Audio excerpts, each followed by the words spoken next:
Story 1. Frozen shadows of Nome. Jenny Nakamura was chipping ice off her windshield when she noticed the shadow trapped beneath her feet. Perfect human silhouette, arms outstretched, face turned upward like it was screaming. Frozen solid into the street ice outside her apartment building in Nome, Alaska. She scraped harder at her windshield, trying not to look down. But the shadow was darker than the ice around it. Darker than shadows should ever be. Like someone had poured liquid night into a human-shaped mold and let it freeze. Jenny had lived in Nome for 6 years. She knew about the shadows. Everyone knew about them. They appeared every winter when the temperature dropped below -30 and stayed there for months. Black silhouettes frozen into sidewalks and streets and parking lots all over town. The city crews tried chipping them out every spring. But underneath each shadow, they found something that made grown men quit their jobs and move to warmer climates. Human-shaped holes, perfect impressions in the ice, like someone had been pressed down into the frozen ground and then simply vanished. And anyone who stepped inside one of those holes disappeared by sunrise. Jenny, this neighbor Mrs. Patterson, had stepped in one last March. Gone by morning, her coffee cup still warm on the kitchen table, her car still running in the driveway, like she had just evaporated. The police found no body, no blood, no sign of struggle, just an empty hole in the ice where her shadow used to be. Jenny finished scraping ice and climbed into her truck. The engine turned over reluctantly in the -40 cold. Outside, Nome looked like a frozen wasteland. Streets covered in permanent ice. Houses buried to their windows in snowdrifts. The kind of winter that made you wonder why anyone chose to live this far north. But Jenny was a nurse at Nome Regional Medical Center. People needed medical care even when the world turned into a frozen hell. Especially then, her radio crackled to life as she drove toward the hospital. Emergency dispatch, multiple casualties at the community center. All available medical personnel respond immediately. We have 17 people down. Unknown cause. Jenny hit the sirens and punched the accelerator. Her truck slid on the ice but kept moving. In Nome, you learned to drive on frozen streets or you did not drive at all. The community center looked like a war zone when she arrived. 17 people lying unconscious on the gymnasium floor. All ages, all perfectly still, like they had simply collapsed at exactly the same moment. But they were breathing, heart rates normal, pupils responsive. Every vital sign said they were fine. They just would not wake up. Dr. Martinez met Jenny at the door. He looked like he had not slept in days. What happened to them? Jenny asked, checking the pulse of a middle-aged woman who lay motionless on the floor. We do not know. They were attending a town meeting about the shadow problem, planning to organize a cleanup crew for spring. Then witnesses say they all just fell over at once. Jenny looked around the gymnasium. 17 bodies arranged in perfect positions on the floor. Not random collapses. Too organized. Too deliberate. Where exactly were they sitting? She asked. Dr. Martinez pointed to folding chairs arranged in neat rows. Right there. But here's the strange part. When we moved them off the chairs, we found something underneath. Jenny followed him to the chairs. Underneath each one, melted into the linoleum floor, was a shadow. Black, human-shaped, still warm to the touch. They are not frozen, Dr. Martinez said. But they are definitely shadows, and they appeared at the exact moment these people collapsed. Jenny knelt beside one of the shadows. It was perfectly detailed. She could see individual fingers, hair texture, even facial features pressed into the floor like a photographic negative. Has anyone stepped on them? She asked. God, no. After what happened to Mrs. Patterson, nobody goes near these things. Jenny stood up and looked at the unconscious people again. 17 shadows on the floor. 17 people who would not wake up, like their shadows had been stolen. The Inuit elders had stories about shadow thieves, entities that lived in the eternal winter darkness. They fed on human shadows, leaving empty shells behind, bodies that breathed but never woke, souls trapped in ice until spring thaw set them free. But spring in Nome lasted about 3 weeks, and these people could not survive unconscious until May. Dr. Martinez, we need to move them to the hospital. All of them. And we need to do it without stepping on those shadows. They spent the next 4 hours carefully transporting unconscious patients around the shadow impressions in the floor. Jenny could not shake the feeling that the shadows were watching them work, following their movements with eyeless faces. At the hospital, Jenny tried everything. IV fluids, stimulants, even smelling salts. The patients remained unconscious but stable, like they were waiting for something. That night, Jenny drove home through streets that seemed darker than usual. The streetlights made circles of weak yellow light, but between them was a blackness so complete it hurt to look at. She parked outside her apartment and noticed more shadows in the ice. Dozens of them, all over the street. Some looked fresh, others had been there for weeks. But they were all facing the same direction, toward the community center. Jenny's apartment was on the second floor, safe from whatever was happening at ground level. But as she climbed the stairs, she could hear something moving below. Not footsteps, something else, like ice cracking under pressure. She looked out her bedroom window and saw them. The shadows were moving, not the people, the shadows, black silhouettes sliding across the frozen street like oil spills, converging on the community center where 17 people lay unconscious. Jenny grabbed her phone and called Dr. Martinez. "The shadows are moving," she said when he answered. "They are all heading toward the hospital." "That is impossible. Shadows do not move independently. Look outside your window." Silence on the line. Then Dr. Martinez swore softly. "Jenny, get to the hospital. Right now. Bring every portable generator we have in storage. I think the shadows are coming for their bodies." Jenny dressed quickly and ran to her truck. The streets were alive with moving darkness. Shadows flowing like rivers between the buildings. All heading in the same direction. All hungry for what they had lost. The hospital was surrounded by darkness when Jenny arrived. Not regular darkness. Living darkness. Shadows pressed against the windows like liquid night trying to find a way inside. Dr. Martinez met her in the lobby. His face was pale in the emergency lighting. "The power went out 10 minutes ago. Backup generators are running, but barely. And the patients are getting worse." Jenny followed him to the ward where they had moved the 17 unconscious people. Their vital signs were dropping, heart rate slowing, body temperatures falling, like they were dying by degrees. Outside the windows, shadows pressed against the glass. Human shapes with arms outstretched, faces turned upward, mouths open in silent screams. They want back in, Jenny realized. The shadows want to rejoin their bodies. But what happens if we let them? Jenny looked at the dying patients, at the shadows clawing at the windows, at the choice between letting 17 people die or letting something unnatural back into the world. "I do not think we have a choice." Dr. Martinez nodded grimly. He walked to the nearest window and unlocked it. The shadows poured in like flood water, black liquid flowing across the floor toward their corresponding bodies. Each shadow found its person and sank into them like they were absorbing spilled ink. The patients opened their eyes, all 17 of them, at exactly the same moment. But their eyes were wrong, completely black, like the shadows had not rejoined them but replaced them entirely. "Thank you," they said in unison.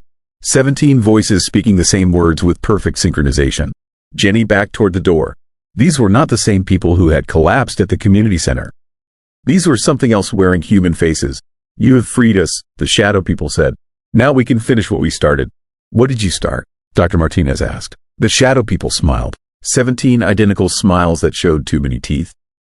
"Collecting. We have been collecting shadows for months, storing them in the ice until we had enough. Enough to become real." Jenny felt ice forming in her stomach. "Enough for what?" "Enough to replace you. All of you. Every person in Nome. We've been studying you, learning to be you. And now we are ready." The shadow people stood up from their hospital beds with movements that were too fluid, too coordinated, like puppets controlled by the same strings. "You will not feel anything," they said. "We will take your shadows. You will sleep. And we will live your lives better than you ever did." Jenny ran. Behind her, she could hear the shadow people laughing. Not individual laughs. One laugh repeated 17 times in perfect harmony. She made it to her truck and gunned the engine. In her mirrors, she could see them pouring out of the hospital. Not running, flowing, like liquid darkness in human shapes. Jenny drove toward the airport. Nome, its only escape route when the roads were impassable. But the runway was covered in shadows. Thousands of them. Every person who had ever disappeared in Nome over the past 50 winters. All of them waiting. All of them ready to reclaim the world they had been taken from. Jenny's radio crackled with emergency broadcasts. Reports of unconscious people all over town. Shadows moving through the streets. The temperature dropping so fast that car engines were freezing solid. Nome was becoming a city of shadows. And Jenny was the only person left awake to see it happen. She parked at the end of a dead-end street and tried to think. But thinking was hard when your breath came out as ice crystals and your truck was the only source of heat for miles. Outside, the shadows were gathering, surrounding her truck like they had surrounded the hospital. Pressing against the windows with faces she almost recognized. Mrs. Patterson was there. The missing hunters from last fall. Her old landlord who had disappeared 3 winters ago. All of them shadows now. All of them waiting for their turn to be human again. Jenny closed her eyes and tried to remember what the Inuit elders said about shadow thieves. How to fight them, how to escape them. But the stories always ended the same way. The shadows always won. When Jenny opened her eyes, the sun was rising over Nome. The shadows had vanished with the light. Her truck was surrounded by normal snow and normal ice. But on her windshield, written in frost, was a message: "See you tonight."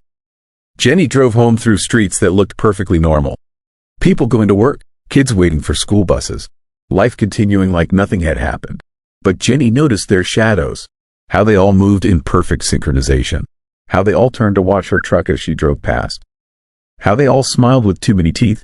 None looked the same as always, but Jenny knew better. The shadows had won, and she was the only real person left in a town full of perfect imitations. Story 2. Thing that mimics moose calls. The bold moose call echoed through the Alaska wilderness again, but Rick Kovac knew something was wrong with it.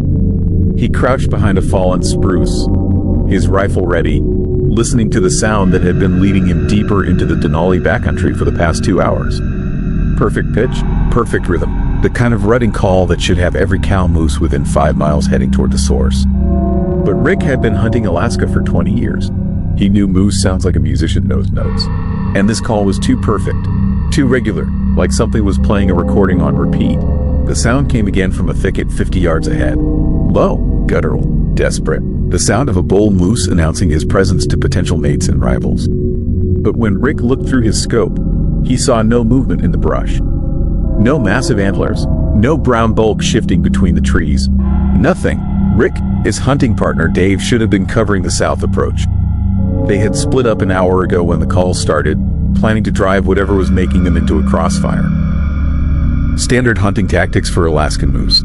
But Dave, his radio had gone silent 20 minutes ago. Rick keyed his walkie-talkie. "Dave, you copy? I am hearing the calls, but I cannot see. What is your position?" Static answered him. He tried again. Nothing. The moose call sounded again, but this time it came from behind him. Rick spun around, scanning the forest through his rifle scope. Empty woods, just pine and birch and the kind of silence that made his skin crawl. Moose did not move that quietly. A bull moose weighed 1,500 pounds. When they walked, they sounded like bulldozers crashing through the underbrush. When they called, you could hear them from miles away. But this thing was calling from different locations without making a sound between them. Rick started moving toward where he had last heard Dave's voice on the radio. The forest floor was soft with decades of fallen leaves, perfect for reading sign. Any moose in this area would leave tracks like dinner plates pressed into the earth. But Rick found no tracks. No broken branches, no disturbed ground. Just antlers. A massive set of bull moose antlers lying at the base of an old-growth cedar. Still dripping, Rick approached carefully, his rifle raised. The antlers were bigger than any he had ever seen in 20 years of hunting.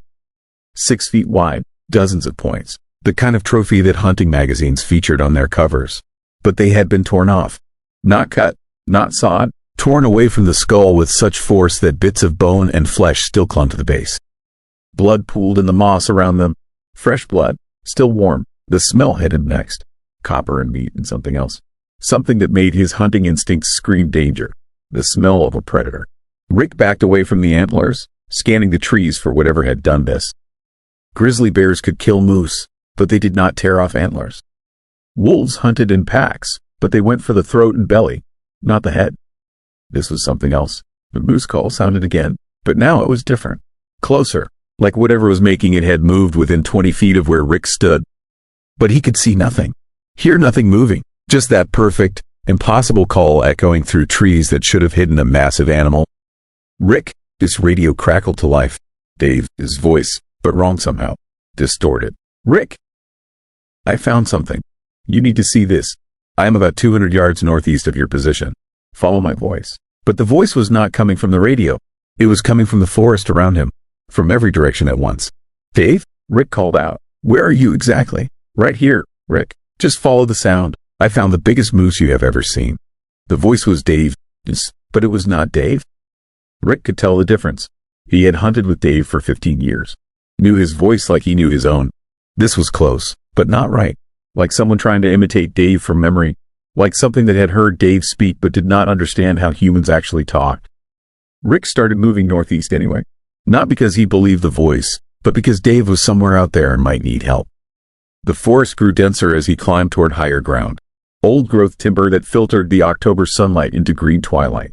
The kind of wilderness where you could walk for days without seeing another human being. The kind of place where things could hide. Rick found Dave's backpack first. Torn open, contents scattered across 20 feet of forest floor.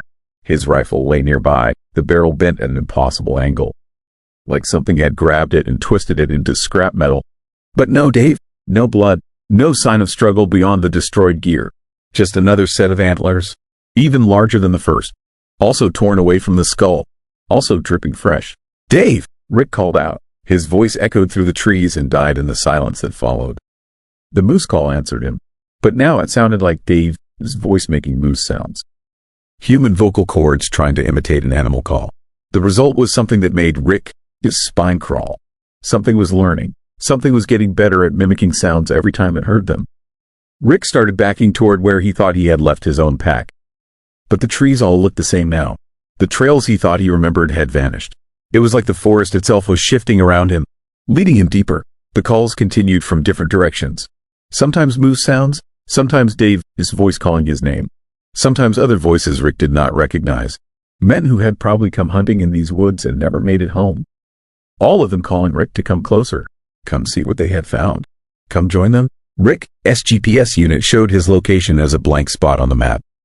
No trails, no landmarks, just empty green space where the cartographers had written, unmapped wilderness. He was lost. The sun was setting behind the mountains, turning the forest into a maze of shadows. In Alaska, October darkness came early and stayed late. Soon Rick would be stumbling through woods that were home to things that hunted in the dark. Things that apparently collected antlers like trophies. Rick found a defensible position against a large boulder and settled in to wait for dawn. He had emergency supplies, water, energy bars, a sleeping bag. He could survive one night if he stayed alert. But as full darkness fell, the sounds began. Not just moose calls now. Every sound the forest should make, but wrong. Bird songs that were too perfect. Wolf howls that came from the wrong direction. Even the sound of wind through leaves, but there was no wind. Like something was playing a symphony of forest sounds, but it had never actually heard a real forest. Rick huddled against the boulder and tried to stay awake. But exhaustion was stronger than fear. His eyes closed despite every instinct telling him to keep watch. He woke to the sound of his own voice calling his name. Rick, Rick, wake up. I found the way out. Rick opened his eyes and saw himself standing 10 feet away. Perfect copy. Same clothes, same face, same voice. But the eyes were wrong. Too wide, too bright, like something that had learned to mimic human appearance but did not understand human expressions. Who are you? Rick whispered. I am Rick Kovac, the thing said. I have been hunting Alaska for 20 years. I know moose sounds like a musician knows notes. It was repeating his own words back to him. Words he had thought to himself hours earlier. The thing that looked like Rick smiled. But it was not a human smile. Too wide, too many teeth. Come, it said in Rick's voice. Let me show you what I found. Rick raised his rifle, but his hands were shaking. How do you shoot something that looks exactly like you? The thing wearing his face tilted its head like a curious dog. Bang, it said, mimicking the sound of a gunshot. Bang bang, that is the sound hunting rifles make. I am learning all the sounds humans make. Behind Rick, this double, more shapes emerged from the darkness. Things that might have been Dave, things that might have been other hunters. All perfect copies, but all wrong in ways that made Rick's brain refuse to process what he was seeing. We have been waiting for you, Rick, they said in unison. Dozens of voices that should have belonged to different people, but all speaking the same words at exactly the same time. Waiting for you to come hunting. Waiting for you to follow our calls. Waiting to learn how to be you. Rick ran. Behind him, the things that looked like people made the sounds they thought people made when they ran. Footsteps that were too regular. Breathing that was too rhythmic. Like they were performing, running, instead of actually running.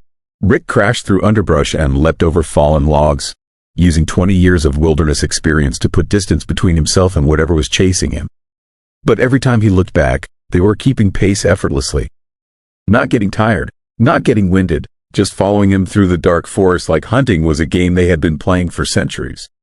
Rick, his flashlight beam swept across the trees ahead and found something that made his heart leap with hope.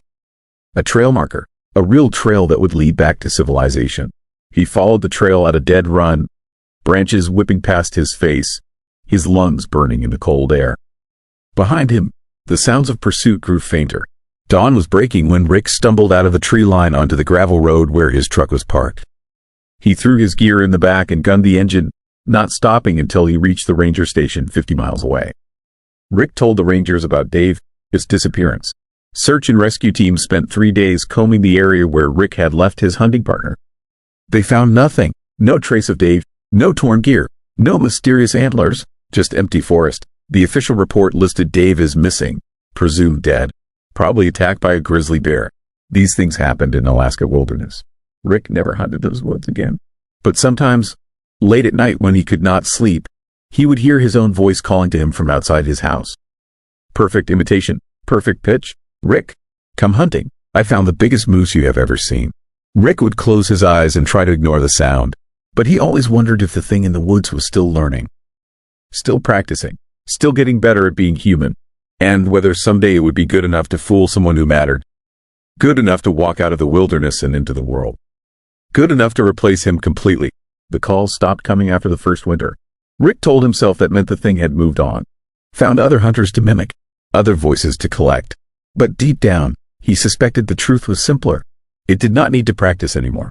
It had learned enough. Story 3. Alaskan cabin that refused to stay dead. The smoke was rising again from a chimney that should not exist. Marcus Reed lowered his binoculars and felt his stomach drop. There it was, clear as daylight through the Alaska wilderness. The cabin, complete with yellow light spilling from frost-covered windows and gray smoke curling up into the October sky. The same cabin that had burned to the ground 37 years ago. Marcus had been hunting these woods since he was 12. His grandfather brought him here every fall, teaching him to track moose and respect the wilderness that could kill you if you got careless. Grandpa Joe had told him about the cabin, about old Henrik Larsson, the Norwegian trapper who lived there alone for 20 winters, about the fire that took them both in 1987. But every October, when the first snow dusted the peaks and the hunting season opened, someone would spot it.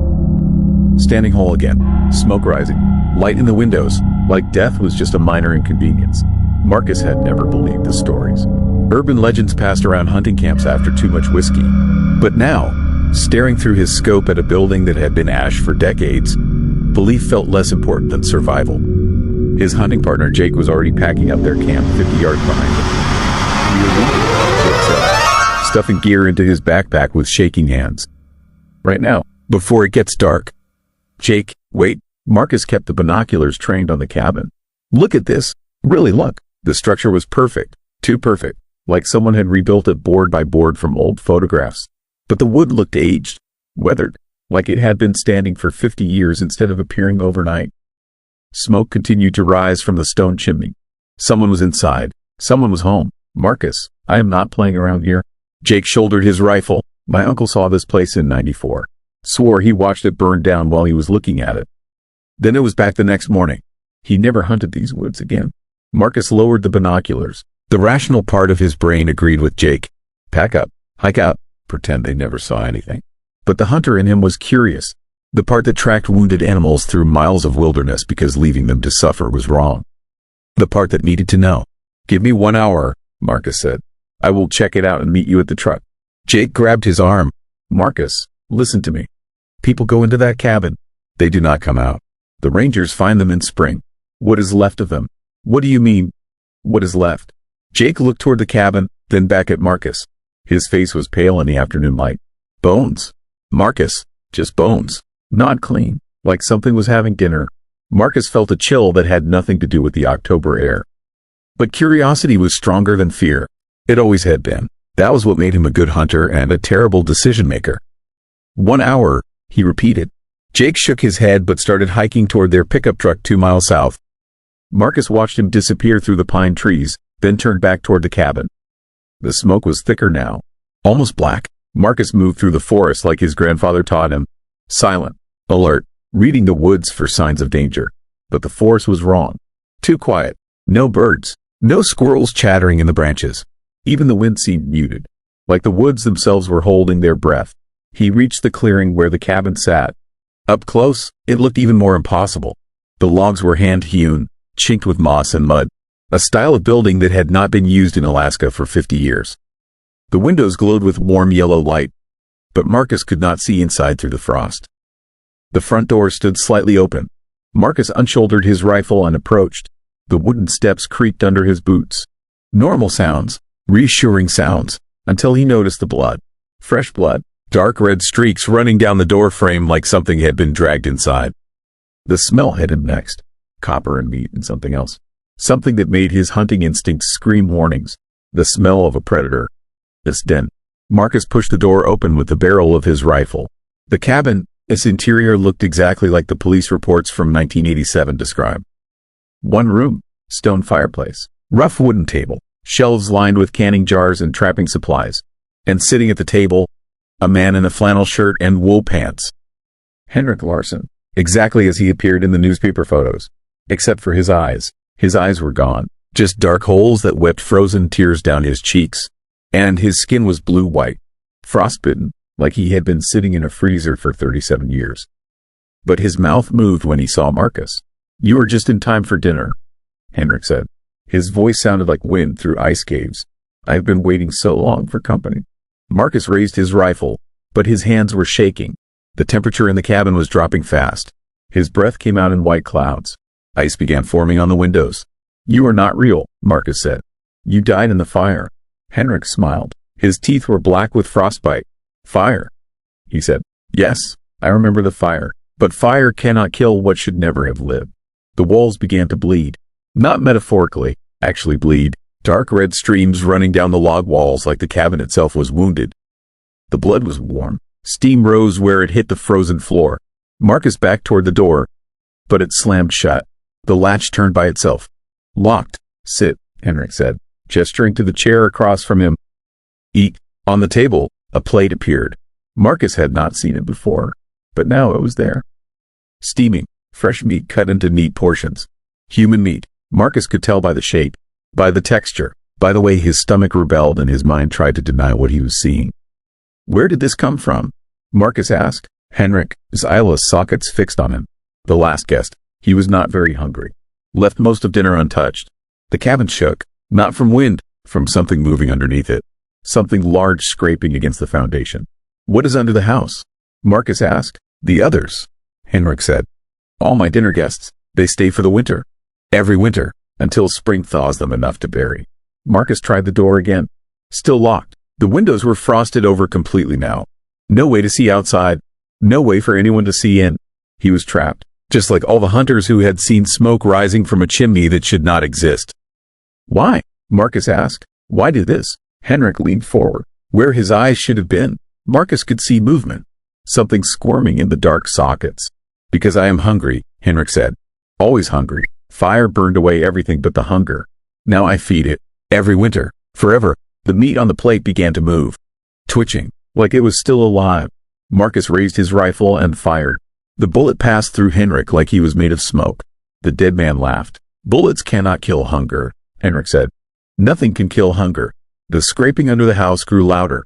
Frantic, like dozens of things trying to claw their way up through the floorboards. Marcus looked around the cabin desperately. There had to be a way out. Had to be something he was missing. Then he saw it. The fireplace. Still burning. Still consuming wood that should have been ash decades ago. Fire had killed Henrik once. Maybe it could kill him again. Marcus grabbed a burning log from the fireplace. The flames felt real, hot, normal. Henrik hissed like steam escaping from a kettle. "No," the dead man said. "Not again. I will not burn again." Marcus touched the flame to the wall. The blood sizzled and evaporated. The logs began to catch. Real fire spreading through impossible wood. Henrik screamed. His form wavered like heat shimmer. The cabin shook as whatever was underneath began pounding harder. "You do not understand," Henrik said as he faded. "Fire just makes me stronger. Fire is how I come back." The cabin erupted in flames. But instead of burning down, it burned up and outward, consuming the forest, the sky, everything Marcus could see. He ran toward where the door had been, plunged through flames that felt like ice, stumbled out into snow that had not been there minutes before. Behind him, the cabin collapsed into ash and embers. Marcus did not stop running until he reached the truck where Jake waited. "Jesus, Marcus, you look like hell. What happened up there?" Marcus looked back toward the cabin. "Nothing, just forest, just empty woods under an October sky." "Nothing," he said, "just an old foundation. Nothing there." But that night, in his hotel room in Anchorage, Marcus checked the local news online.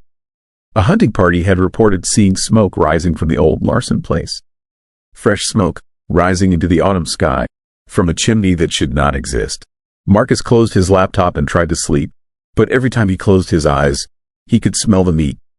Could hear Henrik, his voice promising dinner. Could feel something hungry waiting in the woods. Waiting for next October. Waiting for the next curious hunter who could not leave well enough alone. Marcus never hunted those woods again. But sometimes, when October comes and the first snow dusts the peaks, he checks the hunting reports online. Someone always sees the smoke. Someone always gets curious. Someone always goes inside. And the rangers always find bones in spring. Not clean. Ready for dinner. Story 4. Alaska Airlines flight that landed. Empty. Sarah Chen pressed her face against the tower window as Flight 431 approached Anchorage International Airport. 23 years as an air traffic controller, and she'd never seen anything like it. The Boeing 737 descended through the winter darkness in perfect formation, landing lights blazing. But something was wrong with the radio chatter. There was no radio chatter. The plane had been silent for the last 40 minutes of its flight from Seattle. No response to her calls. No emergency beacon. Just smooth, professional flying from a crew that refused to acknowledge the tower existed. Sarah watched the aircraft touch down with textbook precision. Perfect landing. No emergency vehicles needed. The plane taxied to Gate 12 exactly as scheduled, despite having a dead radio and a crew that might be unconscious or worse. Then the engine shut down, and the silence that followed made her skin crawl. Airport security was already moving toward the gate when Sarah noticed something else. The plane's windows were fogged over from the inside, thick with condensation that looked almost frozen. She worked Alaska airports her whole career. Planes didn't fog up like that unless the temperature inside was very different from the outside. Unless something was breathing heavily in there. Her supervisor, Mike Rodriguez, appeared at her shoulder with 2 cups of coffee that smelled like burnt rubber. He'd been working the overnight shift for 15 years and had seen everything from drunk pilots to engine fires to that weird incident in '92 when a cargo plane landed with 50 pounds of salmon that had somehow learned to swim through the air. But Mike looked nervous now, and Mike never looked nervous. "Any word from the crew?" he asked. Sarah shook her head. "Nothing since they passed over Talkeetna. Radio went dead, transponder kept working. Flight path never wavered. They watched through the tower windows as ground crews approached the aircraft. The jet bridge extended toward the plane, its front door with mechanical precision. Airport workers in thick winter gear moved around the aircraft, checking landing gear and fuel connections like this was any other Tuesday night arrival. But Sarah noticed they kept their distance from the windows, and they kept looking up at the plane like they expected something to be looking back. The jet bridge connected with a soft thud that echoed across the terminal. Ground crew leader Danny Morrison spoke into his radio, his voice crackling through the tower speakers. "Control, we in position at Gate 12, ready for passenger disembark. But, they got a problem." Mike leaned into his microphone. "What kind of problem, Danny?" "Door, it's not opening. They tried the standard signals. No response from the crew. Plane is powered down, but the door mechanisms aren't engaging." Sarah felt ice form in her stomach. In 23 years, she'd never heard of a crew that wouldn't open the doors after landing. Even dead crews usually left the systems in a state where ground teams could get inside. "Can you see through the door windows?" Mike asked. Long pause. When Danny came back on, his voice was different. Smaller. Negative. "Windows are fogged up. Do you see inside? But there is something else. The whole plane smells wrong." "What do you mean wrong?" "Like snow, but not good snow. Like snow that has been sitting too long. Old snow. Snow with things buried in it." Sarah exchanged glances with Mike. In Alaska, everyone knew what old snow smelled like. It was the smell of winter that had overstayed its welcome, of things that should have melted in spring but didn't. Of secrets frozen in place. Mike radioed for maintenance to bring emergency door tools.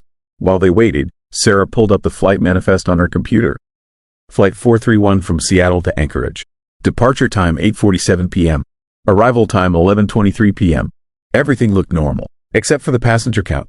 According to the manifest, Flight 431 had departed Seattle with 127 passengers and 6 crew members.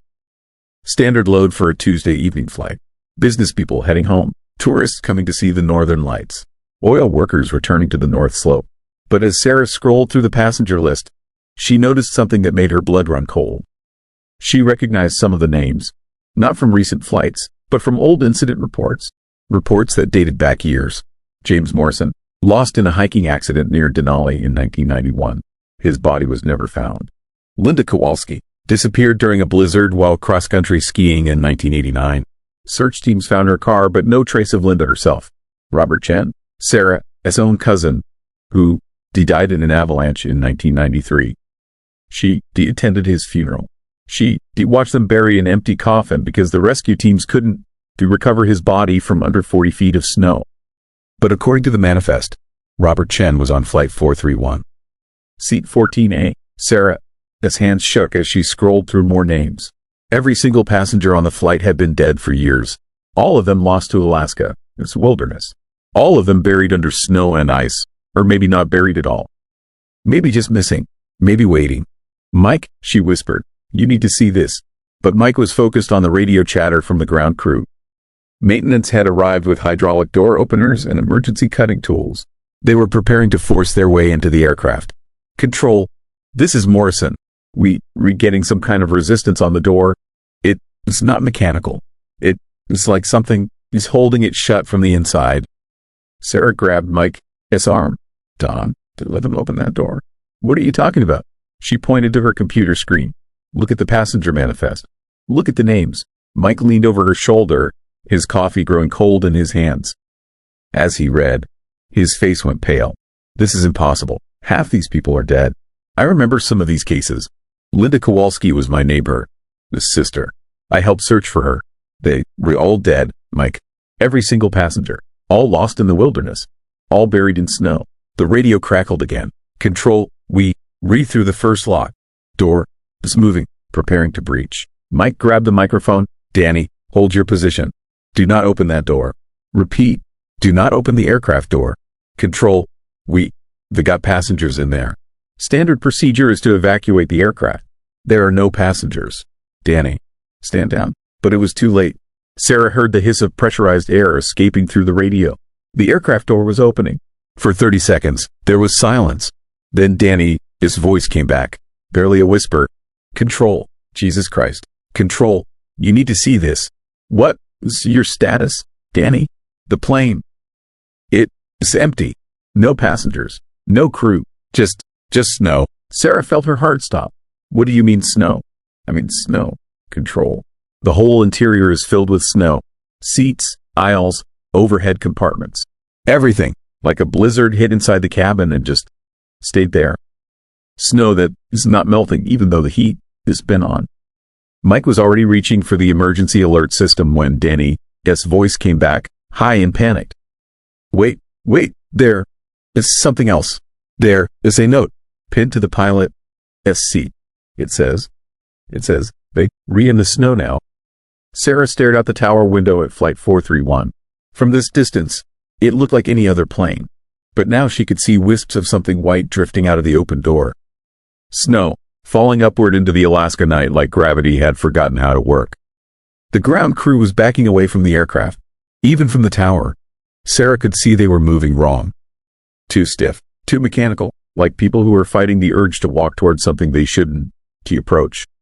Danny's voice came through the radio one more time, but it sounded different now. Distant, like he was speaking from very far away. "Control, the snow. It's moving. It's reaching for us." Then the radio went dead. Sarah watched in horror as white tendrils emerged from the aircraft door, flowing across the tarmac like liquid smoke. Where the snow touched, the ground crew stopped moving. They didn't fall down or run away. They just stood there, perfectly still, as the white covered them from head to toe. Within minutes, the entire ground crew was buried under snow that seemed to have a mind of its own. Snow that piled up around them but didn't bury them completely. Instead, it formed shapes. Human shapes, figures that looked almost like the ground crew, but wrong somehow. Too tall, too thin, with too many joints in their arms and legs. Mike was on the phone with airport security, his voice growing more frantic by the second. But Sarah couldn't stop staring at the manifest on her computer screen. 133 dead people on a flight that should have been impossible. All of them lost to Alaska this winter over the past decade. All of them coming home. The snow figures began to move. They walked away from Flight 431 in perfect formation, heading toward the terminal building. Toward the tower where Sarah and Mike watched in frozen terror. Their movement was hypnotic, too smooth, like they were gliding rather than walking. Sarah realized she could see their faces now, or what used to be faces, features carved from ice and snow, but still recognizable. Danny Morrison walked at the front of the group, his eyes replaced by hollows filled with swirling white. Behind him, the rest of the ground crew followed, their winter gear now fused with ice that gleamed under the airport lights. And behind them, more figures emerged from the plane, passengers this time, 127 people who should have been dead, walking down the jet bridge in single file. Sarah recognized her cousin Robert immediately. He looked exactly like he had the day he disappeared, except for his skin, which had turned the pale blue-white of deep snow. He was looking up at the tower, looking directly at her. Mike grabbed Sarah's arm. "We need to evacuate, now," but Sarah couldn't move. She was transfixed by the sight of her cousin walking across the tarmac with the slow, patient stride of someone who had all the time in the world. Someone who had been waiting years for this moment. The airport's emergency alarms began to wail, but the sound seemed muffled, as if the approaching snow was absorbing all the noise. Security personnel appeared from various buildings, but they stopped moving the moment they saw the advancing figures. Not from fear, but from something else. Recognition, maybe, or acceptance. Sarah watched in horror as security guards put down their weapons and walked toward the snow figures with their arms outstretched. They met in the middle of the tarmac and embraced like old friends reuniting after years apart. The moment they touched, the security guards' warm breath became visible in the air, growing thicker and thicker until it formed clouds of snow around their heads. Then they joined the procession, their movements becoming the same hypnotic glide as the others. Mike was pulling Sarah toward the tower's emergency exit when she heard something that made her blood freeze. Her name, called from outside, not shouted, but spoken in a normal voice that somehow carried through the thick glass windows and the wailing alarms. Sarah Chen, it's time to come home." She looked down to see Robert standing directly below the tower, his ice blue eyes fixed on hers. His mouth moved, but no sound came out. Instead, his words appeared in her mind, clear and cold as winter air.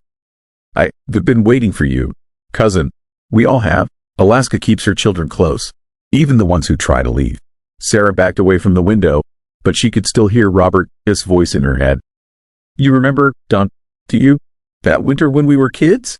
When we got lost in the blizzard behind Uncle Jim's house? How the snow seemed to whisper to us, how it wanted us to lie down and sleep."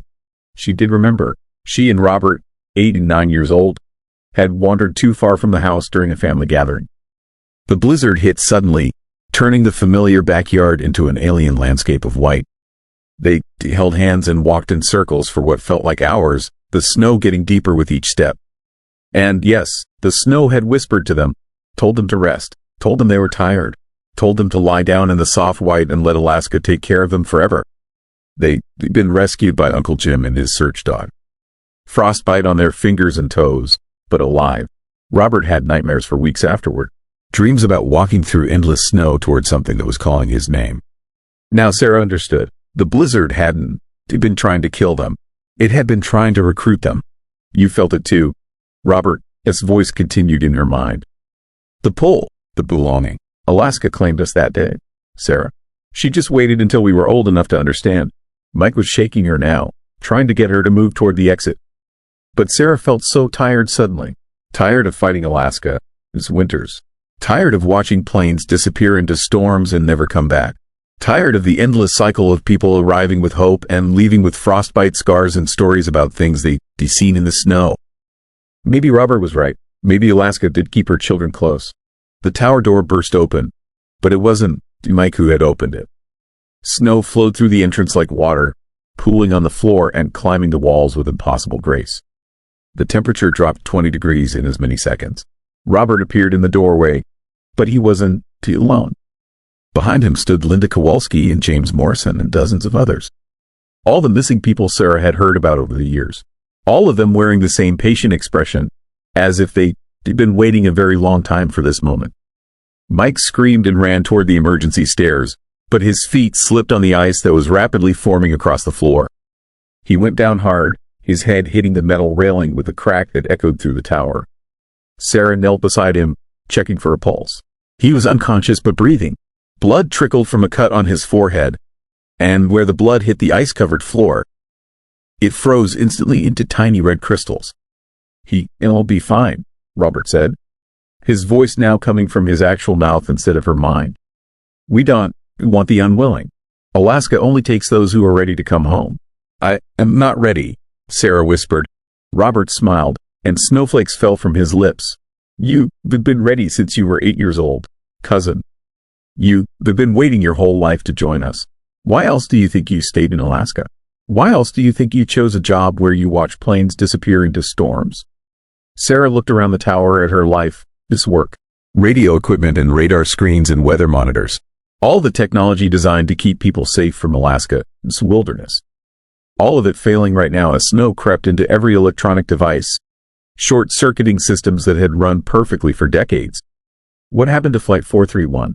She asked. "There was no Flight 431, Robert replied. "Not the way you think. We created it, all of us, working together.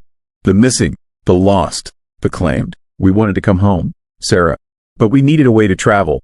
We needed something familiar, something that wouldn't frighten people until it was too late." Sarah thought about the passenger manifest, all those names of dead people. But the computers show it as a real flight, scheduled departure, arrival time, everything. Alaska changes things, Sarah. She reaches into systems and makes them show what they need to show. Reality is flexible here. The snow makes it flexible. As if summoned by his words, more snow began to fall inside the tower. Not from the ceiling, but from the air itself, materializing out of nothing. Each flake was perfectly formed, geometrically impossible, and cold enough to burn Sarah's skin where it touched. But the cold felt good, familiar, like coming home after a long trip to somewhere warm and wrong. Linda Kowalski stepped forward, her smile kind and welcoming. "We've been watching you, Sarah. All these years, working the night shift, talking to pilots as they fly over the wilderness. You know what's out there? You've always known." Sarah did know. Every Alaska controller did, even if they never talked about it. The voices that sometimes came through the radio from coordinates where no planes were flying. The emergency beacons that activated from locations where no one could possibly survive.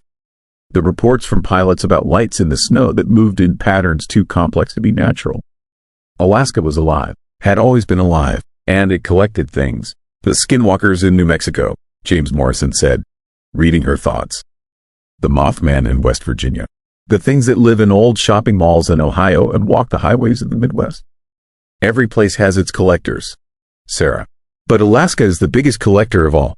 Sarah looked out the tower windows at the white figures walking across the tarmac. There were hundreds of them now, all moving toward various parts of the airport. Ground crews, security guards, maintenance workers, even some passengers from other planes who had been waiting for delayed flights. All of them walking with the same hypnotic glide toward something Sarah couldn't see. "Where are they going?" "To wait," Robert explained. "Alaska is patient. She doesn't take everyone at once. That would cause problems. Instead, she takes a few people here and there. Makes it look like accidents. Makes it look like people got lost in storms or fell through ice or wandered off trails and never came back. But Flight 431 was special. A harvest. All of us together, coming home at once so we could recruit others. So we could add to the collection." Sarah felt the pull Robert had mentioned. The same feeling she experienced as a child in the blizzard behind Uncle Jim's house. The snow was calling to her, promising rest and peace and an end to the exhaustion of living in a place that was always trying to kill you. Except it wasn't trying to kill her. It was trying to adopt her. Mike groaned and started to wake up. Sarah knelt beside him, brushing ice crystals from his hair. "We have to go," she whispered. "We have to get out of here." But even as she said it, Sarah knew there was nowhere to go. The snow figures surrounded the airport now. Every exit was blocked. Every escape route led toward people who had been dead for years and were now walking around like they owned the place. Because they did own the place. Alaska owned everything. The land, the sky, the ice, and everyone who had ever disappeared into its wilderness. Mike, his eyes focused on her face, then widened as he saw Robert and the others standing in the tower. "Sarah, we need to call for help." "There is no help," Robert said gently. "This is what Alaska wants. This is what Alaska has always wanted, to bring her children home." Sarah helped Mike to his feet, but his legs were shaking from cold and shock. Ice was forming on his clothes, his breath coming out in thick white clouds that seemed to linger in the air longer than they should. "You're not Alaskan," Robert told Mike. "You moved here from California 5 years ago for the job. Alaska might let you leave if you go now. If you don't, then look back." Mike stared at Robert, then at Sarah. "I'm not leaving without her." "Then I'll stay forever." Alaska doesn't to make the same offer twice. Sarah felt something break inside her chest. Mike was a good man. A kind man who had moved to Alaska because he loved the wilderness and the challenge of working in extreme conditions. He deserved to be trapped by something he couldn't understand. But she also knew Robert was telling the truth. Alaska was offering Mike a choice she'd never been given. Because Alaska had claimed her long ago, during that childhood blizzard. She'd just been too stubborn to accept it until now. "Go," she told Mike. "Take the emergency stairs. Done, to use the elevators. Get to your car and drive south. Done, to stop until you hit Canada." Sarah: "No, we're both getting out of here. I can." "To leave, Mike. I've never been able to leave. I've tried 3 times to move somewhere else, and something always brought me back." Alaska keeps her children close. Mike grabbed her hands. They were warm compared to hers, and she realized her skin was starting to turn the same pale blue as Robert's. "Fight it. Whatever this is, fight it." But Sarah didn't want to fight anymore. She was tired of struggling against something that had been pulling at her for 23 years. Tired of watching planes disappear and wondering if the people on board were really dead or just relocated. Tired of the loneliness of living in a place where winter lasted 8 months and the sun barely rose for half the year. The snow figures were inside the tower now, filling the space with their impossible presence. Sarah could see through them, but she could also see the people they used to be. Danny Morrison, who had 3 kids and coached Little League in the summer. Linda Kowalski, who had been a teacher before she disappeared. James Morrison, who had written beautiful poetry about Alaska, this wilderness before it claimed him. They looked happy, at peace, like people who had finally found where they belonged. "The loneliness ends when you join us," Linda said, her voice like wind through snow-covered trees. "Alaska takes care of her own." Sarah: We're never cold anymore. Never hungry. Never afraid. Never alone," Robert added. Sarah looked at Mike one more time. His face was desperate, pleading. He really would stay and die rather than leave her behind. The thought should have made her happy, but instead it made her sad. Mike didn't belong here. He belonged somewhere warm, somewhere the ground wasn't frozen 10 months out of the year. She kissed his forehead and pushed him toward the emergency exit. "Go, now, Don, to make me watch Alaska take you too." Mike hesitated for one more second, then ran for the stairs. Sarah heard his footsteps echoing down the metal steps, getting fainter with each landing. The sound of someone escaping. Someone smart enough to run when running was still possible. Robert moved to stand beside her at the window. Together, they watched Mike's car race across the airport access road, headlights cutting through the falling snow. The car didn't slide on the ice or break down or suffer any of the mechanical failures that usually plagued people trying to leave Alaska in winter. The snow figures didn't pursue him or try to block his path. Alaska was keeping her word. Mike would make it out because he wasn't supposed to be here in the first place. "You did a kind thing," Robert said.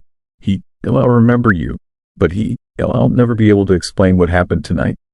Alaska doesn't let people take her stories to the outside world. Sarah nodded. She understood. Mike would remember working with her, but not how it ended. He did remember Flight 431 arriving, but not what was inside. He did remember the emergency, but not the details. Alaska was careful about her secrets. "What happens now?" Sarah asked. "Now we go to work," Linda Kowalski replied. "Alaska has a lot of territory to cover, a lot of people to watch. Someone needs to guide the lost ones home." Sarah looked around the tower one more time. Her life, this work, her attempt to protect people from a wilderness that was only dangerous if you didn't understand what it really wanted. The radio equipment was completely frozen now, covered in ice crystals that formed patterns too complex for nature to create on its own. The radar screen showed impossible readings, blips that moved in straight lines across thousands of miles, traveling at speeds that no aircraft could achieve. Those weren't planes. They were Alaska, as children, patrolling the wilderness, watching for new arrivals. Sarah felt the change beginning in her body. The cold didn't hurt anymore. It felt like coming home. Her breath stopped forming clouds because her lungs no longer needed to warm the air. Her heartbeat slowed to match the patient rhythm of glacial ice. But her mind remained clear, clearer than it had been in years. She understood now why Alaska collected people. Not out of malice, but out of loneliness. The last frontier was vast and empty, and emptiness yearned to be filled. So Alaska gathered those who belonged to her, those who understood her moods and respected her power. She made them part of the landscape, part of the eternal winter that defined the state. And in return, she gave them purpose. "There is a plane coming," Robert said, pointing toward the southern sky. Small charter flight from Juneau. The pilot has been flying Alaska routes for 30 years, but tonight is going to be different. Tonight, his engine is going to fail over the Chugach Mountains. Sarah could see it now, the way Robert saw it. The pilot, his name was Tom Bradley, and he'd been flying the same route twice a week for 3 decades. He knew every landmark, every weather pattern, every safe landing spot between Juneau and Anchorage. But Alaska had decided it was Tom's time to come home. The engine would fail over Sheep Mountain. Tom would try to land on the glacier, and he would succeed. The landing would be perfect, his survival training would kick in, and he would build a shelter and send out emergency signals and do everything right. But the rescue teams would never find him. Alaska would make sure of that. And in 3 months, when the snow melted enough for hikers to explore that part of the glacier, they would find Tom's plane. Empty, with a note pinned to the pilot's seat that read, "They're in the snow now." Sarah walked to her old radio equipment and placed her hand on the frozen controls. The ice cracked and reformed, creating new patterns that looked almost like circuitry. The radio sparked to life. But it was different now. Instead of communicating with living pilots, it connected to Alaska's network of watchers. She could hear them all, hundreds of voices across the state, reporting in from remote valleys and mountain peaks and frozen lakes. The missing, the claimed, the adopted, all of them working together to guide Alaska's children home. Sarah keyed the microphone and spoke in a voice that sounded like wind through snow-covered trees. "Tom Bradley, this is Anchorage Control. We have you on radar. Adjust heading to 127 degrees. Weather looks clear ahead." But the weather wasn't too clear, and that heading would take Tom directly over the glacier where Alaska was waiting to add him to her collection. Tom's voice crackled back through the radio, warm and alive and trusting. "Copy that, Anchorage. Adjusting to 127 degrees. Thanks for the assist." Sarah felt something that might have been guilt, but it was overwhelmed by a larger feeling of rightness. Tom belonged here, had always belonged here. Alaska had been patient with him for 30 years, letting him fly over her wilderness without claiming him. But patience had limits, and Alaska's children needed guidance. Tom would understand. Once he joined them, they all understood. Eventually, the snow outside the tower was falling harder now, erasing the evidence of what had happened at the airport. By morning, the official reports would show that Flight 431 had been canceled due to weather. The ground crew would be listed as taking sick days. The passenger manifest would show different names, people who were still alive and had never planned to travel to Alaska in the first place. Alaska was very good at covering her tracks. Sarah settled into her new role as guardian and guide. She would watch over Alaska's airways, helping lost souls find their way home. She would speak to pilots in voices they trusted, leading them away from safety when their time came to join the collection. And sometimes, on very special nights, she would help coordinate flights like 431, gatherings of Alaska's children, coming together to harvest new members for their eternal family. Outside, Robert and the others were returning to their various posts across the state. Linda would go back to the mountain valley where she'd been lost, watching for cross-country skiers who might wander too far from marked trails. James would return to his glacier, keeping an eye on climbers who underestimated the dangers of Alaska's peaks. They would be patient. Alaska had taught them patience, but they would always be watching, always listening, always ready to help Alaska claim new children when the time was right. Sarah looked out at the empty airport, at the snow that was already beginning to erase all signs of the night's events. Tomorrow, the airport would open as usual. Planes would land and take off. Tourists would arrive to see the northern lights and fish for salmon and hike through the wilderness. Some of them would leave when their vacations ended. Others would decide to stay forever. Alaska was always recruiting, and the snow never forgot where it had buried its treasures. Story 5. Haunting of the Alaskan Railroad. The train lurched to a stop in the middle of nowhere, metal wheels screaming against frozen tracks. Rebecca pressed her face to the window, searching for a station that wasn't there. Only endless white stretched in every direction, broken by black spruce trees that looked like cemetery markers against the snow.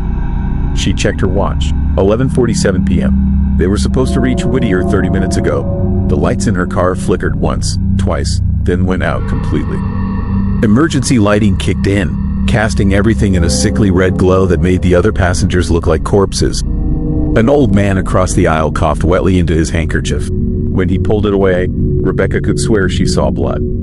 But that was impossible. She was tired. The overnight train from Anchorage always played tricks on people's minds. Heavy footsteps echoed through the car. Someone walking down the aisle with the slow, measured pace of authority.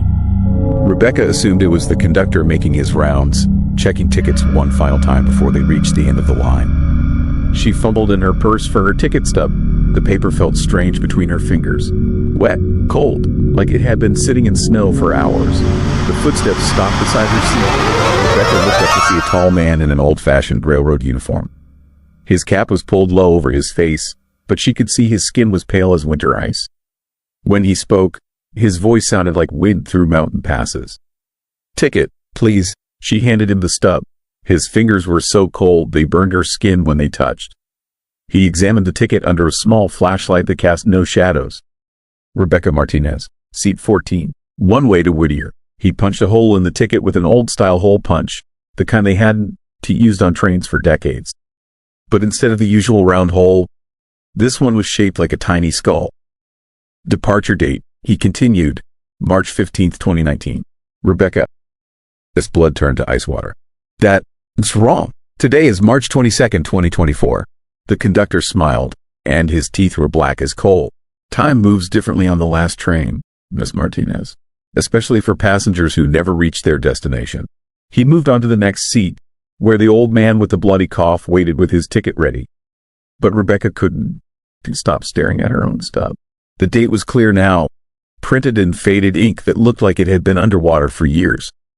March 15th, 2019, the day she died. The memories came flooding back. Not this train ride, but another one. 5 years ago, she'd been taking the same route to Whittier to catch a cruise ship for her honeymoon. The train had been running late because of avalanche warnings. Snow had been falling heavily, making visibility nearly impossible. She remembered looking out the window at the white landscape, just like she was doing now.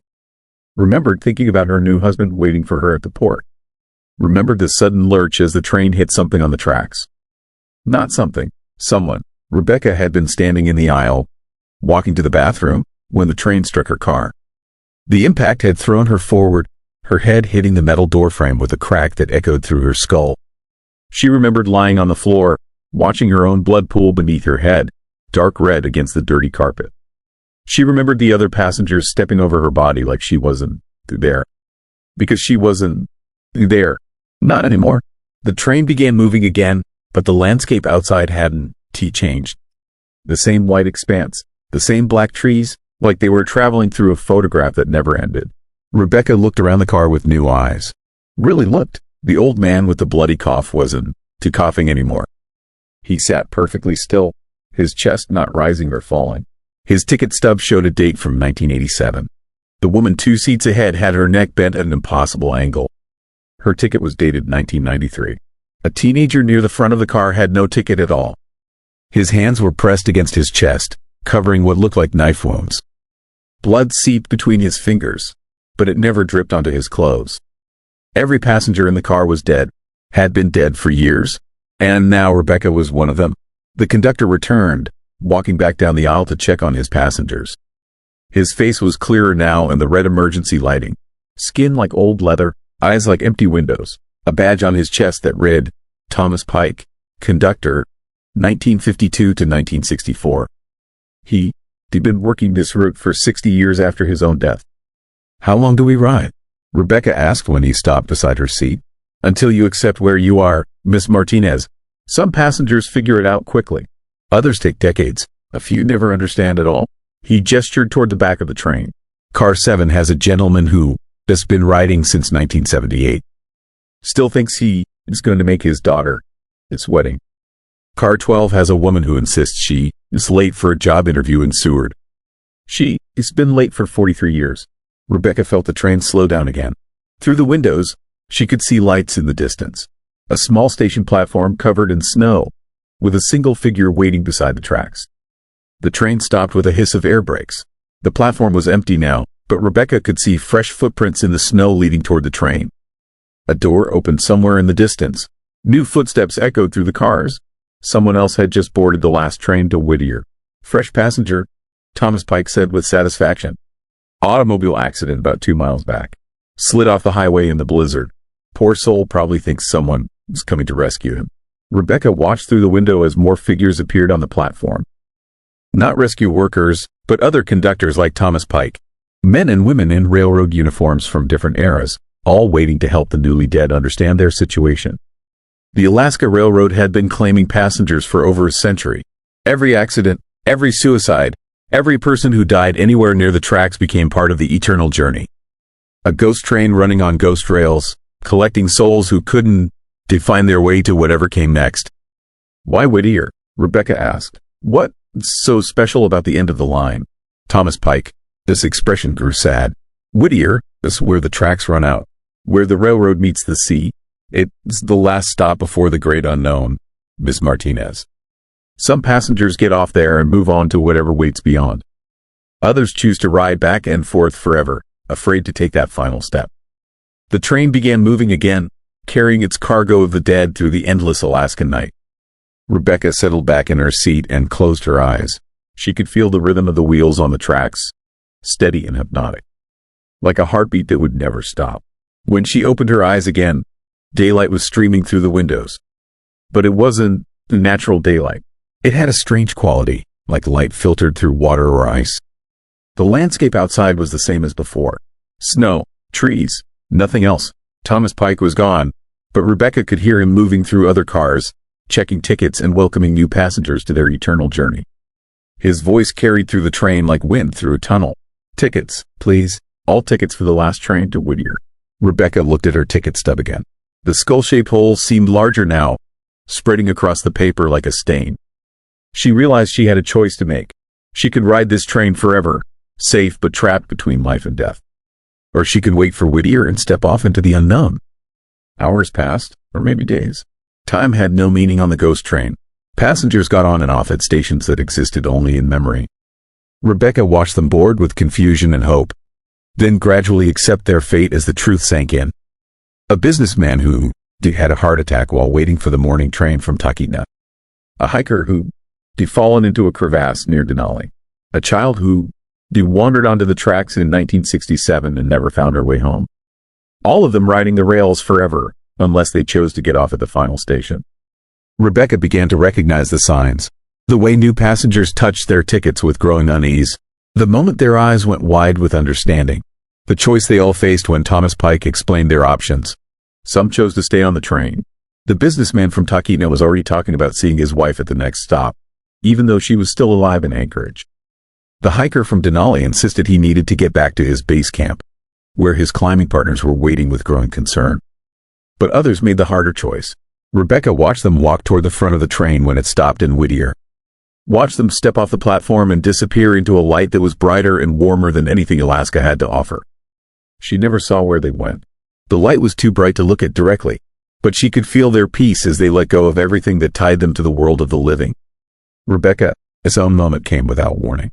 The train rounded a curve, and suddenly Whittier was ahead, its lights twinkling in the distance like stars. The final station, the end of the line. Thomas Pike appeared beside her seat one last time. Last stop, Miss Martinez. All passengers must make their choice. Rebecca stood on unsteady legs and looked around the car. Some passengers were gathering their belongings, preparing to get off and try the journey again from the beginning. Others sat frozen in their seats, unable or unwilling to accept that their time had come. She walked toward the front of the train, past the businessman who was still checking his watch and the hiker who was studying maps of mountains he'd never climb again. At the door, she stopped and looked back one more time at the car full of lost souls. Then she stepped onto the platform. Whittier Station looked exactly like she remembered from her honeymoon trip 5 years ago. The same wooden benches, the same faded signs. The same view of the harbor where cruise ships waited for passengers who would never board. But there was something else now. A doorway made of light at the far end of the platform. Warm, inviting. Beyond it, Rebecca could see figures waiting for her. Her grandmother, who died when she was 12. Her college roommate, who lost her battle with cancer 3 years ago. And standing closest to the light, wearing the same suit he worn to their wedding, was David. Her husband, the man she never had a chance to say goodbye to. He smiled and held out his hand. Rebecca took one step toward the light, then stopped. Behind her, she could hear the train, its whistle blowing, preparing for its return journey. She thought about all the passengers still trapped in their seats, afraid to let go of lives that were already over. Someone needed to help them understand. Someone needed to show them that death wasn't the end, just a transition to something better. Thomas Pike had been doing it alone for 60 years. Maybe it was time for him to have some help. Rebecca turned away from the light and walked back toward the train. David called her name, but his voice was already fading. The doorway of light grew dimmer as she climbed back aboard the ghost train. In a few moments, it would be gone completely, and she would have to wait for the next arrival in Whittier to have another chance. But that was okay. She had all the time in the world now. Thomas Pike was waiting for her in the conductor's car, a second uniform laid out on the seat beside him. "You sure about this, Miss Martinez?"